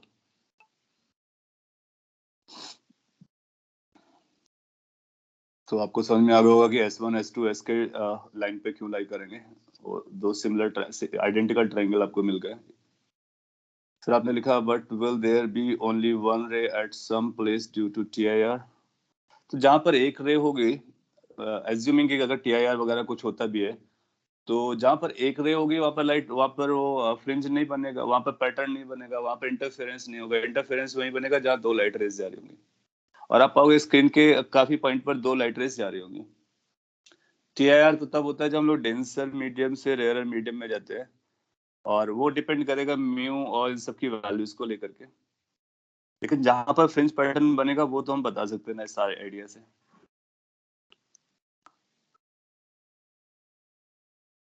वो नीचे वाले प्रिज्म में की क्या जरूरत पड़ी है? नीचे वाले प्रिज्म की जरूरत पड़ी क्योंकि हमको S2 मिला है। मैंने जो रे डायग्राम बनाया वो केवल ऊपर वाले प्रिज्म में बनाया है। सिमिलर टाइप का रे डायग्राम हमको नीचे वाले प्रिज्म में भी बनाना था। सो अगर नीचे वाली प्रिज्म नहीं होती तो किसी भी P पॉइंट पर हमारे पास एक ही लाइट रे जा रही होती।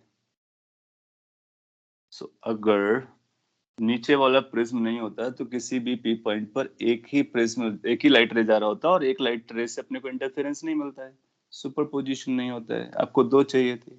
अब आपको क्या लगेगा? अल्टीमेटली आपको कुछ ऐसा लगेगा, अगर ये P पॉइंट देखते हो, प्रिज्म वगैरह को नहीं देखते हो, तो एक लाइट रे S1 से जा रही थी, एक लाइट रे S2 से जा रही थी, और दो लाइट रे यहाँ पर पहुंच रही थी इफेक्टिवली।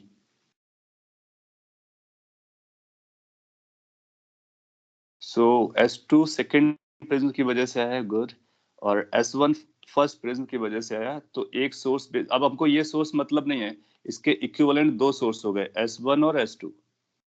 S सोर्स ने दो सोर्स हमको क्रिएट करके दे दिया, और एक स्क्रीन पता चल गई। इनके बीच का सेपरेशन, स्क्रीन का डिस्टेंस, ये मैटर किया।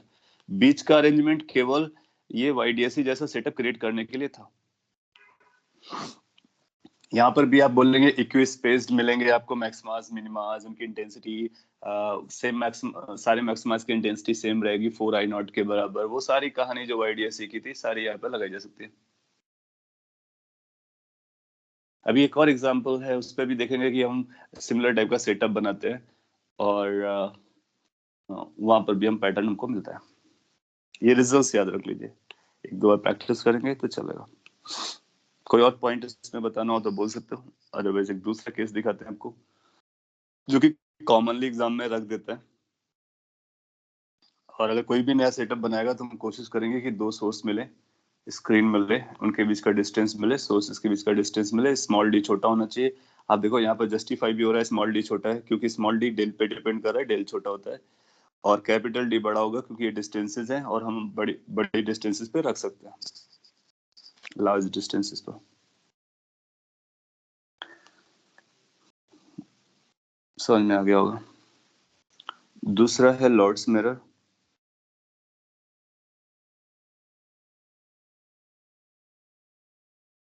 तो एक हम प्लेन मिरर को यूज करके बता सकते हैं। इन्होंने भी लॉर्ड्स मिरर ने एक एक्सपेरिमेंट है, इसका नाम एक्सपेरिमेंट भी लिख सकते हैं, या फिर simply Lloyd's mirror. Lloyd scientist का नाम है। इन्होंने क्या किया, एक प्लेन मिरर को यूज करके YDSE जैसा सेटअप क्रिएट किया, और उन्होंने फिर इंटरफेरेंस पैटर्न को ऑब्जर्व किया स्क्रीन पे। तो जिस तरह से हमने YDSE पे इंटरफेरेंस पैटर्न को ऑब्जर्व किया था, सिमिलरली हम लोग फ्रेसनेल बाइप्रिज्म को यूज करके बाइप्रिज्म मतलब दो प्रिज्म को यूज करके कर पाते हैं। In the exactly same manner आप पाओगे कि हम स्क्रीन पर पैटर्न को ऑब्जर्व कर सकते हैं प्लेन मिरर को यूज करके। We can use the plane mirror and उस एक्सपेरिमेंट में भी फ्रिंज पैटर्न अपने को मिलने वाला है। कैसे वर्क करता है, लेट मी एक्सप्लेन। सो उससे पहले कुछ और पॉइंट अगर मैं आपको बताऊं तो वो आपके लिए ज्यादा बेनिफिशियल होगा, जो कि हम लोगों ने वेब में भी पढ़ा था, क्योंकि यहाँ पर मिरर है और मिरर से रिफ्लेक्शन होता है। सो पहले एक पॉइंट रिकॉल कर लेते हैं जो कि वेब में भी था, यहाँ पर भी उसको बता देता हूँ। जब कभी कोई wave, may be light wave, may be any other wave reflect होती है तो और रिफ्रैक्ट होती है, दोनों कंडीशन में हम लोगों ने पढ़ा था कि फेज डिफरेंस और पाथ में क्या डिफरेंसेस आते हैं। I mean like path difference में क्या डिफरेंस आता है, फेज डिफरेंस में क्या डिफरेंस आता है। सो एक इम्पोर्टेंट पॉइंट हुआ करता था कि जब कभी डेंसर मीडियम से लाइट रे या फिर कोई भी वेव रिफ्लेक्ट होती है तो वो एक एक्स्ट्रा फेज लेकर के आ जाती है या फिर एक्स्ट्रा पाथ ट्रेवल करती है। And do you remember how much phase it used to travel extra, used to create extra, और यह कितना पाथ एक्स्ट्रा क्रिएट करती थी।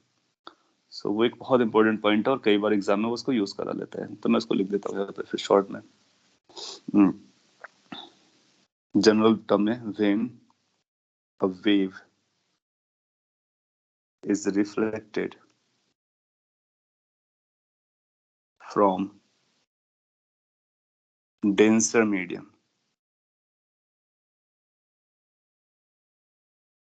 then it undergoes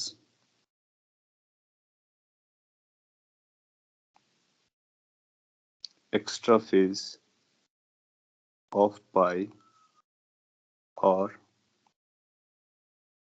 equivalent extra path of lambda by 2। मैं आपको recall कराता हूँ कि कब हम लोगों ने ये पढ़ा था। आपको याद होगा कि हम लोगों ने स्ट्रिंग पढ़ी थी, स्ट्रिंग में वेव, ऐसा वेव पल्स जा रहा था, फिर यहाँ पर एक रिजिड बाउंड्री लगाया था, आपसे पूछा था अगर ये इधर जा रहा है तो रिफ्लेक्ट होकर के कैसा आएगा, तो आपका आंसर हुआ करता था ये पाई के फेस से बदल जाएगा, ऐसा रिफ्लेक्ट होकर के आएगा। You remember that? तो ये जो फेज में चेंज आया 180 का, वो किस वजह से आया? क्योंकि रिफ्लेक्शन रिजिड बाउंड्री से या डेंसर मीडियम से हुआ है। और आपको ये भी याद होगा कि अगर यही पल्स जा रहा होता है और यहाँ पर हम एक रिंग लगा करके किस तरह से अरेंजमेंट करते हैं, दैट मीन्स फ्री एंड करते हैं, इस एंड को मूव करने के लिए अलाउ कर देते हैं, तो ये लाइट, ये जो वेव पल्स है जब ये रिटर्न हो रहा होता है तो कुछ ऐसे ही आता। So there is no phase difference when reflection is from free end, that means rarer medium, and there is a phase difference of pi when there is a reflection from the denser medium। बहुत important point है, web में आपने इसको detail में समझा था, यहाँ पे इसकी जरूरत है। क्यों जरूरत है? क्योंकि रिफ्लेक्शन आने वाला है मिरर में। अभी तक आप देखो कि इस वाले केस में रिफ्लेक्शन नहीं था, रिफ्रैक्शन था, और रिफ्रैक्शन में कोई एक्स्ट्रा पाथ नहीं आता है, पाथ डिफरेंस है, फेज डिफरेंस नहीं आता है। सो यहाँ पर अपने को जरूरत पड़ने वाली है, तो इस पॉइंट को पहले आप याद रख सकते हो। मैं इसको इरेज कर दे रहा हूँ just to make you remind I used it। ना इसका यहाँ पर यूज आने वाला है। तो अब हम लोग आगे बढ़ते हैं और समझते हैं कि ये एक्सपेरिमेंट कैसे रहता है। सो लेट्स से अपने पास एक प्लेन मिरर है, सिंपल प्लेन मिरर आपने यहाँ पे लगा रखा है, और अपने को एक लाइट का सोर्स चूज करना है। सो लेट्स से कि अपने पास एक लाइट का सोर्स यहाँ पर है, ये S1 है, और ये एक प्लेन मिरर है M, और अपने पास स्क्रीन है, यहाँ के स्क्रीन काफी दूर हम लोग लगा देंगे, यहाँ पे स्क्रीन है। You will find this will also be have like equivalent YDSE setup, और यहाँ पर भी अपने को फ्रिंज पैटर्न मिलेगा, कहाँ मैक्सिमम मिलेगा, कहाँ मिनिमम मिलेगा, वो अपने को यहाँ पे चेक करना है। कुछ पॉइंट्स अलग होंगे, समझते हैं कौन से पॉइंट्स अलग होंगे। ये इसलिए एग्जाम के लिए थोड़ा सा ज्यादा फेवरेबल हो जाते हैं क्योंकि इसमें YDSE से कुछ पॉइंट डिफर करते हैं रिजल्ट के पॉइंट ऑफ व्यू से। ये अपना O पॉइंट है, O पॉइंट है, रेफरेंस पॉइंट है, तो हम रेफरेंस पॉइंट मिरर के पैरेलल लेने वाले हैं स्क्रीन पर, और इसके ऊपर प्लस वाई होगा, इसके नीचे माइनस वाई होगा। एक सोर्स है। अगेन, अगर हम आपसे पूछते हैं कि ये पी पॉइंट पर कितने लाइट रे पहुंचने वाले हैं, ऐसी सिचुएशन में अगर आपने किया, so how many light rays you are expecting at point P? Can you answer? How many light rays you are expecting at point P? One, two, more than two, or what? So आपको फिर से answer देना है कि P point पर।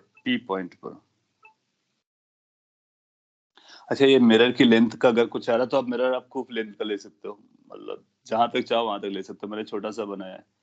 आपको अगर कुछ ऐसा लग रहा है तो आप इसको एक्सटेंड कर दो और ऑलमोस्ट स्क्रीन के पास तक ले जाओ, क्योंकि हालांकि स्क्रीन बहुत दूर होती है तो हम पास तक नहीं ले जाते हैं, बट अगर जरूरत पड़ती है तो आप इसकी लेंथ कुछ भी कंसीडर कर सकते हो। तो आप चाहो तो इसके बिल्कुल क्लोज बाय तक भी ले लो, तब भी चलेगा, ताकि आपको हर एक रिफ्लेक्शंस मिल जाए। सो जब आप देखोगे तो आपको पता चलेगा पी पॉइंट पर दो लाइट रेज जा रही होंगे। आप बोलोगे कैसे? एक S1 से सीधे स्ट्रेट लाइन पे जाएगा, और अगर ये मिरर नहीं होता तो केवल एक ही रहता जो आपको सोर्स से जाती हुई नजर आ रही है। बट आप पाओगे कि अब आपको एक दूसरा भी मिलेगा। दूसरा कौन सा मिलेगा? कोई ना कोई लाइट रे यहाँ पर आ रही होगी जो इस तरह से इंसिडेंट हो रही होगी, जिसकी रिफ्लेक्शन आ रही होगी, रिफ्लेक्शन की वजह से ये पी पे पहुंच रहा होगा। सो you'll find कि पी पॉइंट पर हम दो वेव्स को जाता हुआ देख रहे हैं। रे बोल रहे हैं, हालांकि वो वेव है। सो एक वेव डायरेक्टली S1 से पी पर जा रहा है, दूसरा वेव पहले मिरर पर आता है, मिरर पर रिफ्लेक्शन होता है, उस रिफ्लेक्शन के बाद रिटर्न करता सेम मीडियम पर, फिर किसी एंगल पर जाएगा। और अगर मिरर हमारा काफी लेंथ का है तो कहीं ना कहीं ऐसा पॉइंट सुटेबल मिलेगा जहां पर रिफ्लेक्ट होकर के पी पॉइंट तक पहुंच जाएगा। तो पी पॉइंट पर अपने को दो लाइट रेस मिल रहे होंगे। इसका मतलब पी पॉइंट पर सुपरपोजिशन चल रहा होगा। दैट मींस पी पॉइंट की इंटेंसिटी बदल डिपेंड कर रही होगी पाथ डिफरेंस पे। सॉल्व करने के लिए अगर पी पॉइंट पे इंटेंसिटी निकालनी है तो अपने को क्या करना चाहिए? ये पाथ लेंथ पता करना चाहिए, ये लेंथ पता करना चाहिए, ये लेंथ पता करना चाहिए, रिफ्लेक्शन का रूल लगाना चाहिए। इसके बाद में हमको पाथ डिफरेंस निकालना होगा, और उस पाथ डिफरेंस के बाद फिर फेज डिफरेंस, फिर इंटेंसिटी, फिर सारा कुछ पढ़ना होगा। आप पाओगे कि ये भी ज्योमेट्रिकली काफी कॉम्प्लिकेटेड होगा, क्योंकि इन डिस्टेंसेस को निकालना और उनके बाद उसके बाद उनका डिफरेंस निकाल करके यूज करना थोड़ा सा चैलेंजिंग जाएगा, बट किया जा सकता है। इसी को सिंप्लीफाई कर लेते हैं और YDSE से मैच करा लेते हैं, फिर सारे रिजल्ट्स जो YDSE के हैं उसको कॉपी करने की कोशिश करते हैं। अच्छा, बिफोर आई प्रोसीड फर्दर, मैं आपसे पूछता हूँ, लेट से पी पॉइंट हम ऊपर ना लेकर के पी पॉइंट हम यहाँ पर लेते हैं, नीचे। What do you expect about the number of light rays reaching at point P? क्या इस पे एक आएंगे, दो आएंगे, दो से ज्यादा आएंगे, या फिर जीरो आएगी, या फिर कुछ भी हो सकता है? What you can say about the number of light rays reaching at point P, which is below the O on the screen? और अगर मैं इस तरह से पूछता तो ज्यादा बेटर होता कि क्या पी पॉइंट पर इंटरफेरेंस हो पाएगा? Depends on the location. Good. So अगर क्वेश्चन में बदल देता हूँ, ऐसा पूछता हूँ, क्या पी पॉइंट पर इंटरफेरेंस हो पाएगा, यस और नो? ये ज्यादा इजी क्वेश्चन है और इसमें आपको ज्यादा सोचना भी नहीं पड़ेगा। Whether there will be interference taking place at point P. ये आपको क्लियरली समझ में आ जाएगा कि पी पॉइंट पर इंटरफेरेंस नहीं हो सकता है, नो मैटर कितना लेंथ आप मिरर का लेते हो। नो मैटर कितना लेंथ आप मिरर का लेते हो। क्यों? क्योंकि अगर कोई लाइट रे आएगी तो सपोज कर लीजिए यहाँ से अगर पास हो गई होती, छोटा लेंथ होता है, तो पी तक एक लाइट रे सोर्स की पहुंच जाएगी, लेकिन दूसरी लाइट रे नहीं आ पाएगी, क्योंकि रिफ्लेक्शन अगर होगा तो रिफ्लेक्शन की वजह से लाइट रे ऊपर जाएगी। एक बात तो क्लियर हो गई कि ओ पॉइंट के नीचे आपको दूसरी लाइट रे नहीं मिलने वाली है, रिफ्लेक्शन वाली। इसका मतलब है इस केस में स्क्रीन के ओ पॉइंट के नीचे कोई इंटरफेरेंस नहीं होगा। That means only above half will be used for interference, not the below half, जो कि आपने देखा फ्रेस्नेल बाइप्रिज्म में ऊपर भी यूज होगा, नीचे भी हो जाएगा, एग्जैक्टली YDSE जैसा पैटर्न आएगा। लेकिन लॉर्ड्स मिरर केस में केवल अपवर्ड वाला यूज होता है, जहां पर रिफ्लेक्टेड लाइट रे जाती है और डायरेक्ट जाती है। समझ में आ गया? तो एग्जाम में छोटा सा स्टेटमेंट दे सकता है कि बिलो ओ पॉइंट कितना इंटेंसिटी आएगा बताइए, या फिर क्या इंटरफेरेंस होगा या नहीं होगा। You will say no interference, so that is useless for us, only this portion is useful. Before I give you result, O point के बारे में आपसे एक क्वेश्चन पूछता हूँ और देखते हैं कि आप क्या बोलेंगे। ओ पॉइंट पर क्या आएगा? ओ पॉइंट पर आपको, ये बहुत इंटरेस्टिंग है, एक दो बार एग्जाम में पूछा उसने कि ओ पॉइंट पर क्या बनेगा। पहला ऑप्शन है कि ये सेंट्रल ब्राइट फ्रिंज बनेगा, और ऐसा बोलो कि ब्राइट फ्रिंज बनेगा। दूसरा डार्क फ्रिंज बनेगा। तीसरा इंटरफेरेंस नहीं होगा, नो इंटरफेरेंस। चौथा कुछ भी नहीं कहा जा सकता है। मिरर की लेंथ आप वहीं तक ले सकते हो, मिरर की लेंथ कोई कंस्ट्रेंट नहीं है आपके लिए। मिरर की लेंथ कोई कंस्ट्रेंट नहीं, you can have a mirror up to the point 2। So what happens to this O point? Whether it's bright, whether it's dark, whether there's no interference, or any of them can happen depending on the situation. ये मैंने बताने से पहले आपसे पूछा है just कि आपका गेस कैसे वर्क करता है, एंड क्या वो आप रिलेट कर पाते हो। ओके, आपने कुछ बोला, that's good. Now we will check कि इसके साथ क्या होने वाला है। So let's proceed and try to understand कि YDSE अगर जैसा इसको सेटअप में क्रिएट करना है, और तो अपने को दो सोर्स बनाने पड़ेंगे इसके। ये हमारे लिए एक एस सोर्स था, आप एस डेस भी बोल सकते हो, या मैंने S1 बोल दिया था तो एस बोल देता हूँ मैं।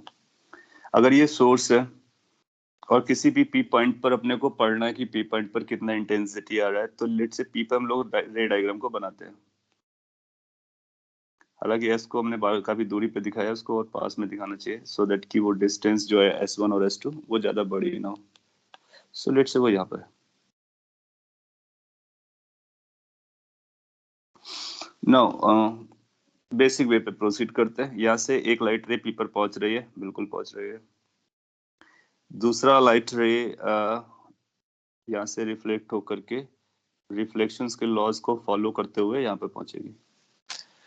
रिफ्लेक्शंस के लॉज को फॉलो किया होगा उसने। क्या होते हैं रिफ्लेक्शंस के लॉज? You know better. कि यहाँ पर एक नॉर्मल आएगा, देन एंगल ऑफ इंसिडेंस बनेगा, फिर एंगल ऑफ रिफ्लेक्शन बनेगा, दोनों बराबर होने चाहिए। इसका मतलब पी पॉइंट पर पहुंचने के लिए एक पर्टिकुलर पॉइंट होगा जहां पर ये रिफ्लेक्शन चल रहा होगा। अगर आपने यहाँ पर रिफ्लेक्शन कराया तो वो पी पर नहीं जाएगा, आगे कराया तो पी पर नहीं जाएगा। पी पर जाने के लिए स्पेसिफिक लोकेशन है, क्योंकि उसको लॉज ऑफ रिफ्लेक्शन फॉलो करने हैं। अच्छा, अगर आप पी से देखते और ये मिरर वगैरह को नहीं देखते, आपको सोर्स देखना होता, तो आपको लगता है कि एक लाइट रे यहाँ से आ रही है, इसका मतलब एक सोर्स ये है। दूसरा लाइट रे यहाँ से आ रही है, इसका मतलब दूसरा सोर्स यहाँ कहीं होगा। और वो दूसरा सोर्स बनेगा क्या? अगर ये ऑब्जेक्ट है, ये मिरर है, तो आप देखोगे कि इस ऑब्जेक्ट का एक इमेज बनेगा मिरर में।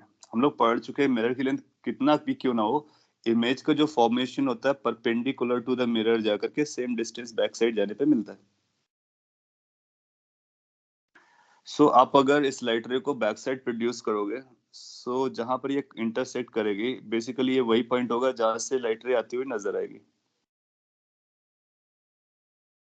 That means we can think of कि हमारे पास दो सोर्स है, एक ये इमेज है, एक ये सोर्स और उसका इमेज, ये दोनों मिल करके हमारे लिए पॉइंट सोर्सेस का काम कर रहा है। Now this S dash will take care of the reflected ray, so we can remove this mirror and we can think of कि एक लाइट रे यहाँ से गई और एक लाइट रे S2 से गई। नाउ यू सी कि आपको ऐसा नजर आ रहा हो कि एक लाइट रे कहाँ से गया? S से।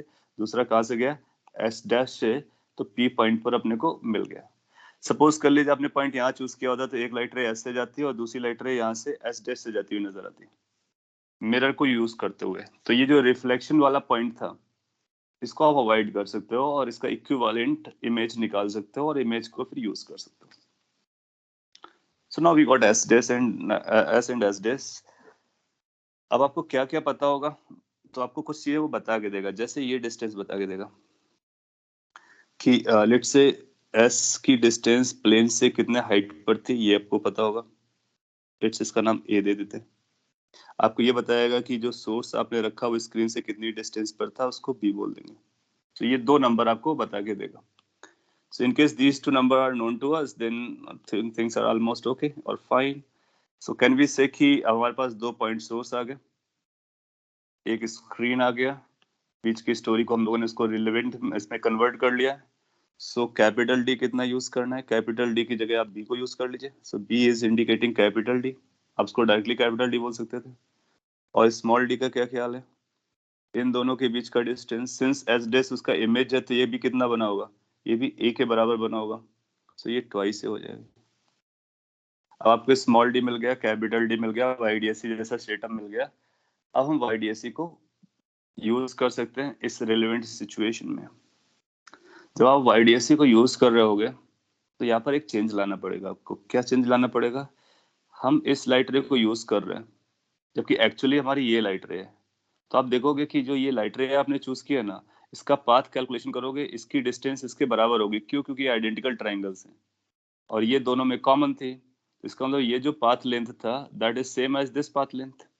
तो पाथ लेंथ के पॉइंट ऑफ व्यू से बराबर जा रहा है, लेकिन एक पॉइंट जो हम लोगों ने अभी लिखा था उसको अपने को एडजस्ट करना पड़ेगा। कौन सा point, the point that is there reflected light ray denser medium से एक्स्ट्रा ट्रैवल करती है।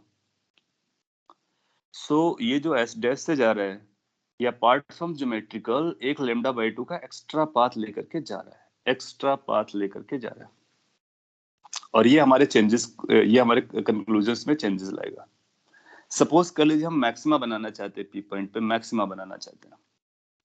तो अगर मैक्सिमा के लिए क्या करने वाले, तो हम लिखते हैं यहाँ पे फॉर मैक्स मैक्सिमा। तो जो मैक्सिमाज हम लोग निकालने वाले होंगे, तो जो YDSE से पाथ डिफरेंस आएगा वो तो लिखेंगे। तो YDSE से पाथ डिफरेंस कितना आता था, आपको पता होगा कि जो पाथ डिफरेंस अपने को मिलता था that was y d by capital D. This was the path difference coming from the geometry, जब दोनों लाइट रेज में कोई भी एक्स्ट्रा रिफ्लेक्शंस की वजह से पाथ डिफरेंस नहीं आता था। अब आप पाओगे कि इस वाली लाइट में ये जो थी इसमें एक एक्स्ट्रा भी चल रहा होगा, तो जो टोटल पाथ डिफरेंस हो जाएगा दिस प्लस लेमडा बाई 2 हो जाएगा। So now we will write the path difference like this. We need to add this lambda by 2 from our side for compensating this reflected version, क्योंकि एक light reflected है और वो भी denser medium से है, तो उसके पास एक वेव में एक्स्ट्रा पाथ गया।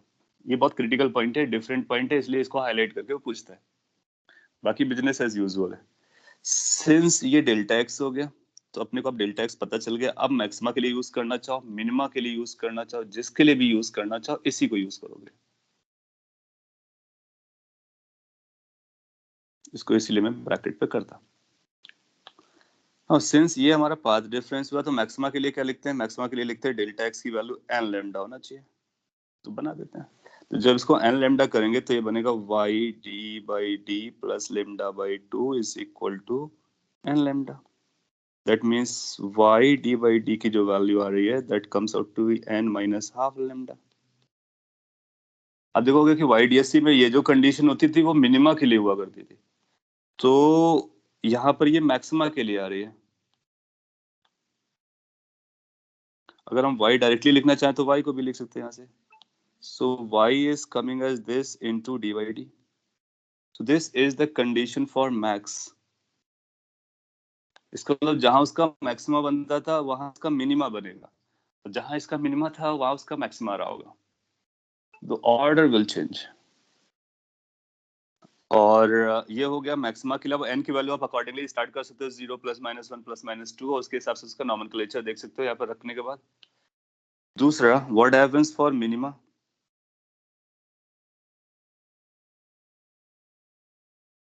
तो मिनिमास के लिए आप बोलोगे जो डेल्टा एक्स था Y D by D plus lambda by 2, इसकी वैल्यू हम लोग लिखा करते थे n प्लस हाफ लेमडा या फिर 2n प्लस 1 लेमडा बाई 2। तो यहाँ से लेमडा बाई 2 कैंसिल हो जाएगी और ये कंडीशन आ जाएगी y is equal to n lambda D by D. तो जो उसके लिए मैक्सिमा की कंडीशन आपको दिखा करती थी वो अब मिनिमा के लिए हो रही है। और जो मिनिमा के लिए दिखा करती थी वो मैक्सिमा के लिए हो रही है. This is a difference and that's very important difference because student वो YDSE वाला याद रखता है और फिर लेआउट्स को अगर इग्नोर करेगा या रिफ्लेक्शन को इग्नोर करेगा, वो बोलेगा ना कि रिफ्लेक्शन हो रहा है तो आपको λ/2 यूज करना है. आपको देखना है कि whether there's a reflection, if there's a reflection, whether that reflection is from denser medium. If it is from denser medium, add this λ/2. If not, let it be what was earlier. अब आप बताओ कि O point कैसा हो रहा होगा. हमारा n 0 से लेकर के 1 1 2, अच्छा इसमें सब n जो होंगे वो पॉजिटिव ही रहेंगे. प्लस माइनस जो मैंने बोला तो माइनस हटा देंगे. क्यों? क्योंकि नीचे नहीं लग रहा होगा. तो 0 1 2 3 4 5 आ जाएगा. सब देखोगे कि आपका ओ डार्क फ्रिंज बनेगा. क्यों? क्योंकि y आपने यहाँ से मेजर करना स्टार्ट किया था तो आप y 0 जाना चाहोगे. y आप यहाँ से मेजर करो 0 ऑनवर्ड. अब y की वैल्यू 0 होगी तभी ओ पॉइंट पर आप पहुंचोगे. ये आपको y की वैल्यू 0 नहीं दे सकता है. क्यों नहीं दे सकता है? क्योंकि n की कोई भी इंटीग्रल वैल्यू आप रखोगे कभी 0 बनेगा ही नहीं. और ये y की ये वैल्यू 0 बनाएगा n इक्वल टू 0 पर. तो जब हम n को 0 करेंगे तो y 0 हो जाएगा. इसका मतलब है ये मिनिमा होगा. दैट मीन्स ये क्या होगा? ये डार्क फ्रिंज होगा. सो आप पाओगे कि ये जो O पॉइंट है that O point is dark fringe. So आपको लास्ट में डार्क मिलता है. डार्क के नीचे बिल्कुल कुछ भी नहीं होता है और उसके ऊपर फ्रिंज पैटर्न आपको मिलता है. यस सर, पर वो जो ओ है उस पे तो बस ऐसे ही लाइट जा रही है ना, रिफ्लेक्शन से तो लाइट जा ही नहीं पाएगी. हाँ नहीं ये मैंने इसीलिए ऑप्शन में नो फ्रिंज वाला भी ऑप्शन दिया था. तो आपको उसको डार्क फ्रिंज बोलना पड़ेगा. अगर वो नो फ्रिंज भी देता है तो, नो इंटरफेरेंस भी देता है तो कैसे बोलना पड़ेगा? उसको जस्टिफाई कैसे करेंगे? अब देखो क्या, इसको आगे बढ़ाओ. ये ऑलमोस्ट ओ तक गया. ओके जस्ट पहले तक गया, 0 डिस्टेंस तक.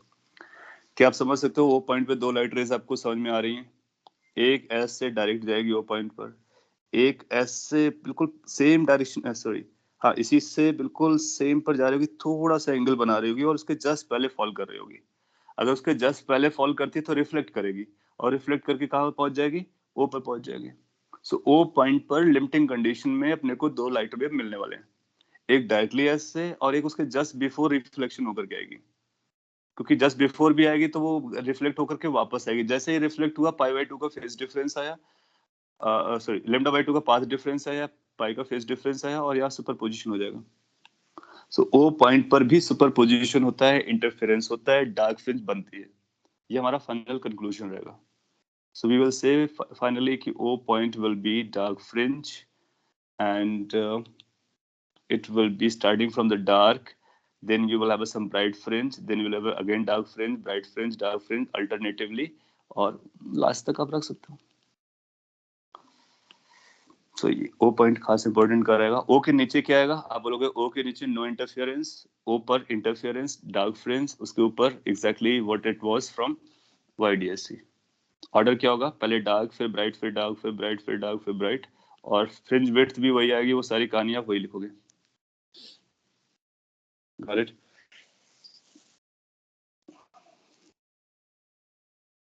सो ये आपका लोड मिरर का केस हो गया. अब आपको एग्जाम में कुछ और भी बना करके सेटअप दे सकता है, तो अपने को ये देखना है कि स्क्रीन पर दो लाइट वेव हम कहाँ पर अचीव कर सकते हैं और कैसे अचीव कर सकते हैं. सोर्स दिया होगा तो एक तो डायरेक्ट आएगी, दूसरे के लिए आपको अरेंजमेंट देखना पड़ेगा. रिफ्लेक्शन होगा तो π/2 आपको ऐड कर, λ/2 आपको ऐड करना चाहिए रिजिड मीडियम से. अगर रेयर से होगा तो फिर चलता है. एक दो और केस भी हम लोग कर सकते हैं, तो इसको कॉपी कर लीजिए. इस पे कंसर्न आ रहा होगा तो आप बोल सकते हो. अभी एक और पॉइंट अपने को कवर करना बाकी है जिसमें हम लोग ये बात करेंगे कि how to calculate the total number of maximas minimas. वो भी हम लोग कैलकुलेट कर सकते हैं, चाहे वो लॉयड्स मिरर हो या फिर फ्रेस्नेल का केस हो या फिर कोई और भी केस क्यों ना हो या फिर सिंपल YDSE केस क्यों ना हो. So you just copy this, और अगर कोई कंसर्न आ रहा तो जरूर पूछिए. समझ में आ रहा है तो हम लोग आगे बढ़ सकते हैं. और ये YDSE को मैं काफी डिटेल में और काफी डीप में भी बता रहा हूँ. ये इसलिए क्योंकि एग्जाम के लिए एक्सट्रीमली इंपॉर्टेंट है और ऑलमोस्ट हर पेपर में एक दो क्वेश्चन मिलता है आपको.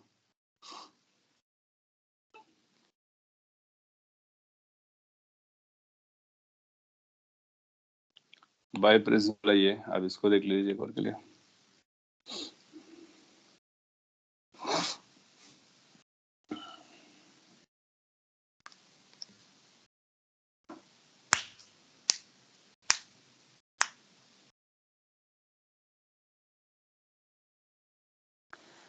ओके, ये पीडीएफ आपको थोड़ी देर में मिल जाएगा, सो आप उसको कॉपी करते रहना। एक और पॉइंट है उसके बारे में भी बात कर लेता हूँ, क्योंकि टाइम हो रहा है। सो YDSE का बेसिक अरेंजमेंट अपना कंप्लीट हो जाएगा, वेरिएशन भी हो जाएंगे। Interference through slab. सो अगर अपने पास एक स्लैब है, अगर हेडिंग लिखना चाहें तो कैसे ऐसा लिख सकते हैं, इंटरफेरेंस यूजिंग स्लैब। आपके पास अगर ग्लास स्लैब है, उसको यूज करके भी आप इंटरफेरेंस पैटर्न को ऑब्जर्व कर सकते हो। How it works, let's see. So let's, अपने पास ये ग्लास स्लैब है, इसका रिफ्रैक्टिव इंडेक्स अपने को पता होगा, इसकी थिकनेस पता होगी, टी थिकनेस है। अब इसको दो तरह से यूज कर सकते हो। दो तरह से बोले कि एक तो इसका रिफ्लेक्शन वर्जन यूज कर सकते हो, दूसरा इसका रिफ्रैक्शन वर्जन यूज कर सकते हो, चॉइस आपकी है। सो हम लोग क्या करेंगे, ऑलमोस्ट परपेंडिकुलर लाइट रेज को लेंगे, एंगल वाला भी केस आ सकता है, तो उसको फिर अकॉर्डिंगली हैंडल कर लेंगे। लेट्स से कि कोई सोर्स रखा काफी दूर पर, उस सोर्स से लाइट रेज आ रही थी जो कि पैरेलल आ रही थी, और इसको मैं दो पार्ट में डिवाइड कर रहा हूँ। पहला लेट्स से कि हम लोग रिफ्लेक्शन वाला देखते हैं, ड्यू टू रिफ्लेक्शन।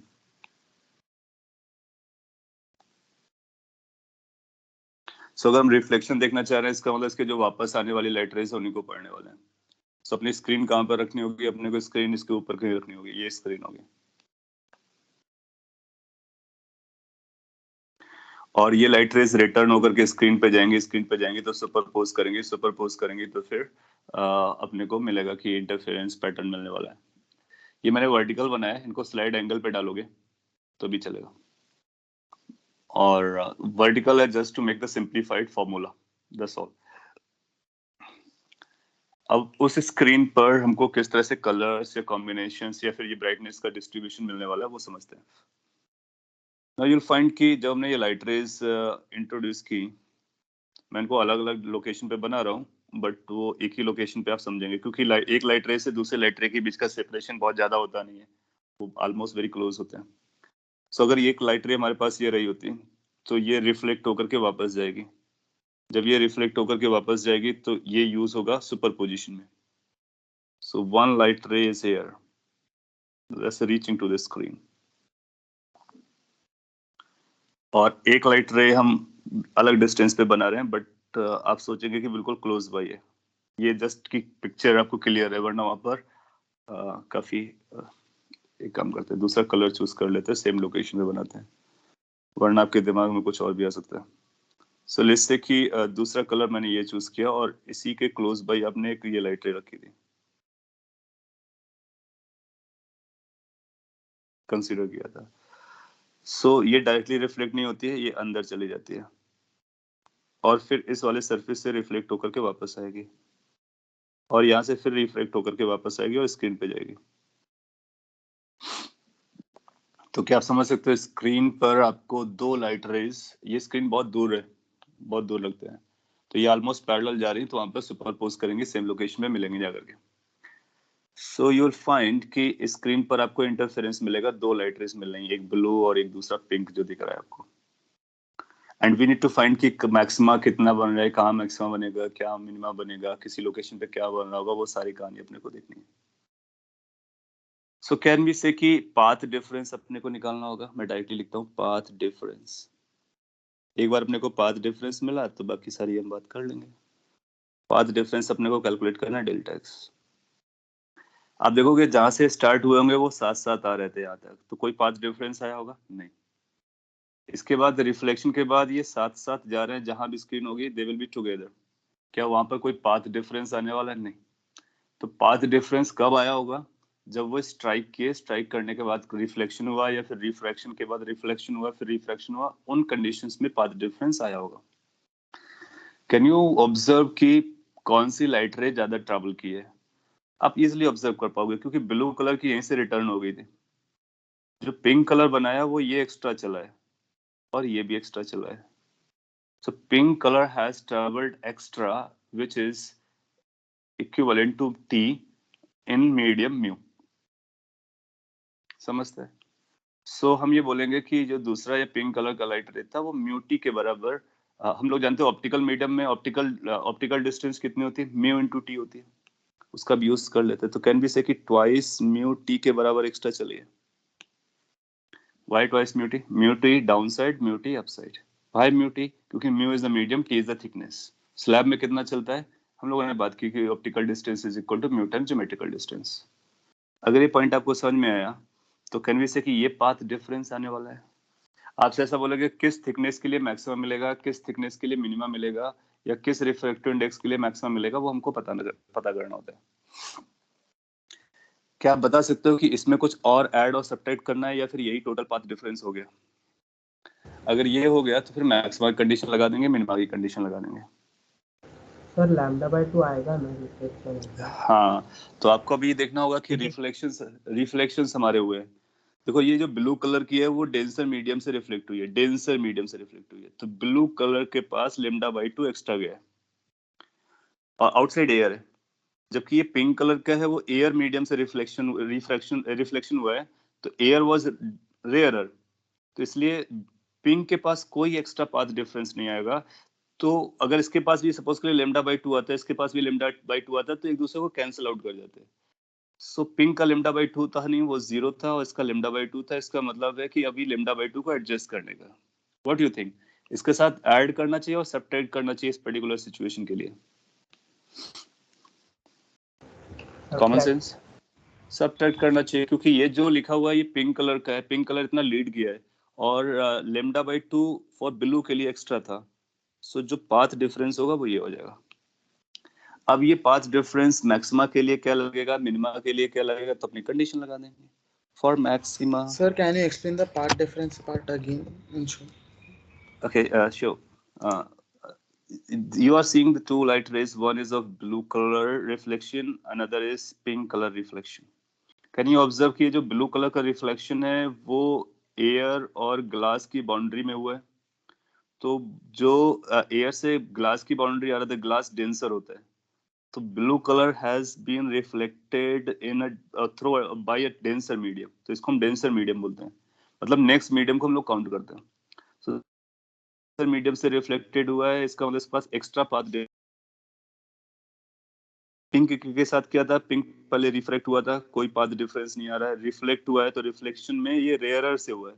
उसकी जो बाउंड्री थी वो एयर के साथ थी, एयर रेयरर होता है, तो ये रिफ्लेक्शन तो हुआ लेकिन रेयर से हुआ है, इसलिए इसके पास कोई एक्स्ट्रा पाथ डिफरेंस नहीं आएगा। फिर रिफ्रैक्शन हो रहा है, रिफ्रैक्शन में पाथ डिफरेंस नहीं आता है, तो एक extra path difference blue colour के साथ था। और पिंक कलर के साथ क्या था, पिंक कलर के साथ ज्योमेट्रिकल पाथ डिफरेंस था, म्यूटी और म्यूटी का, टू म्यूटी का।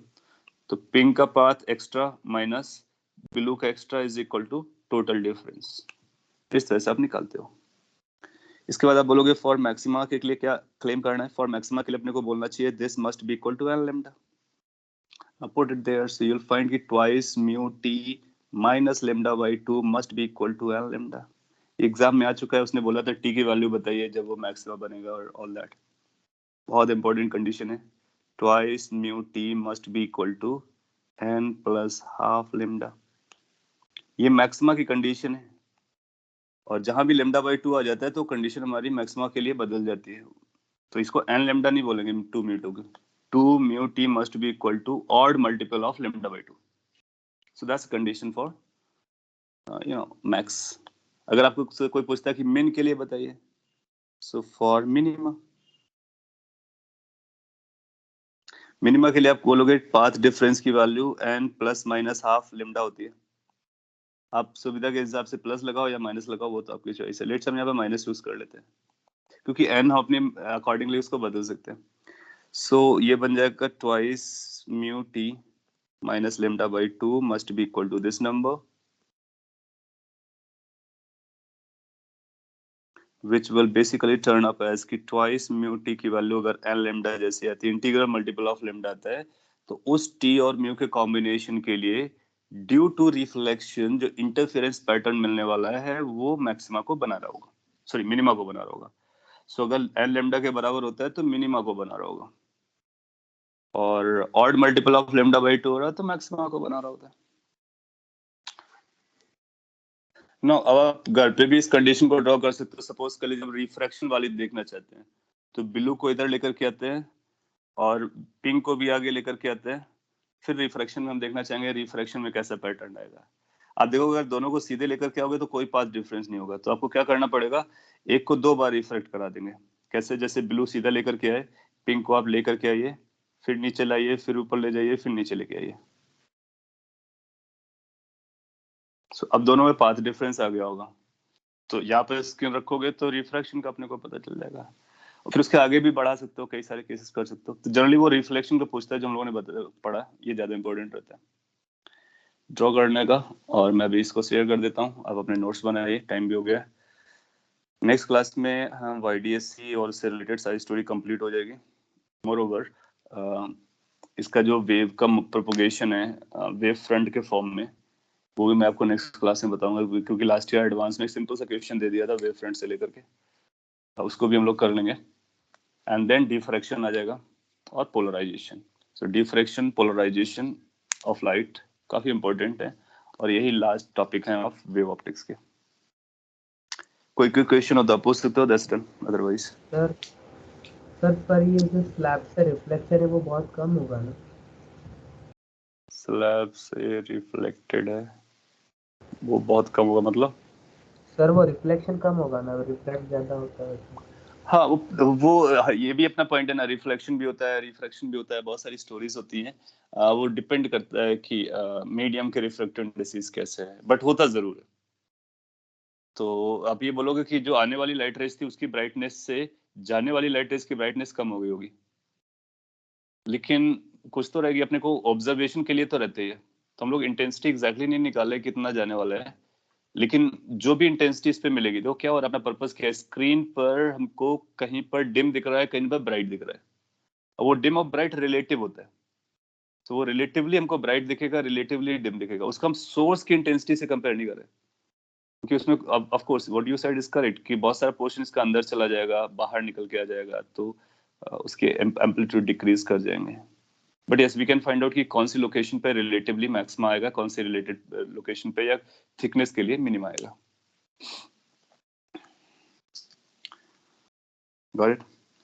Okay, so that's all for the day. Next class में इसको कंप्लीट करते हैं।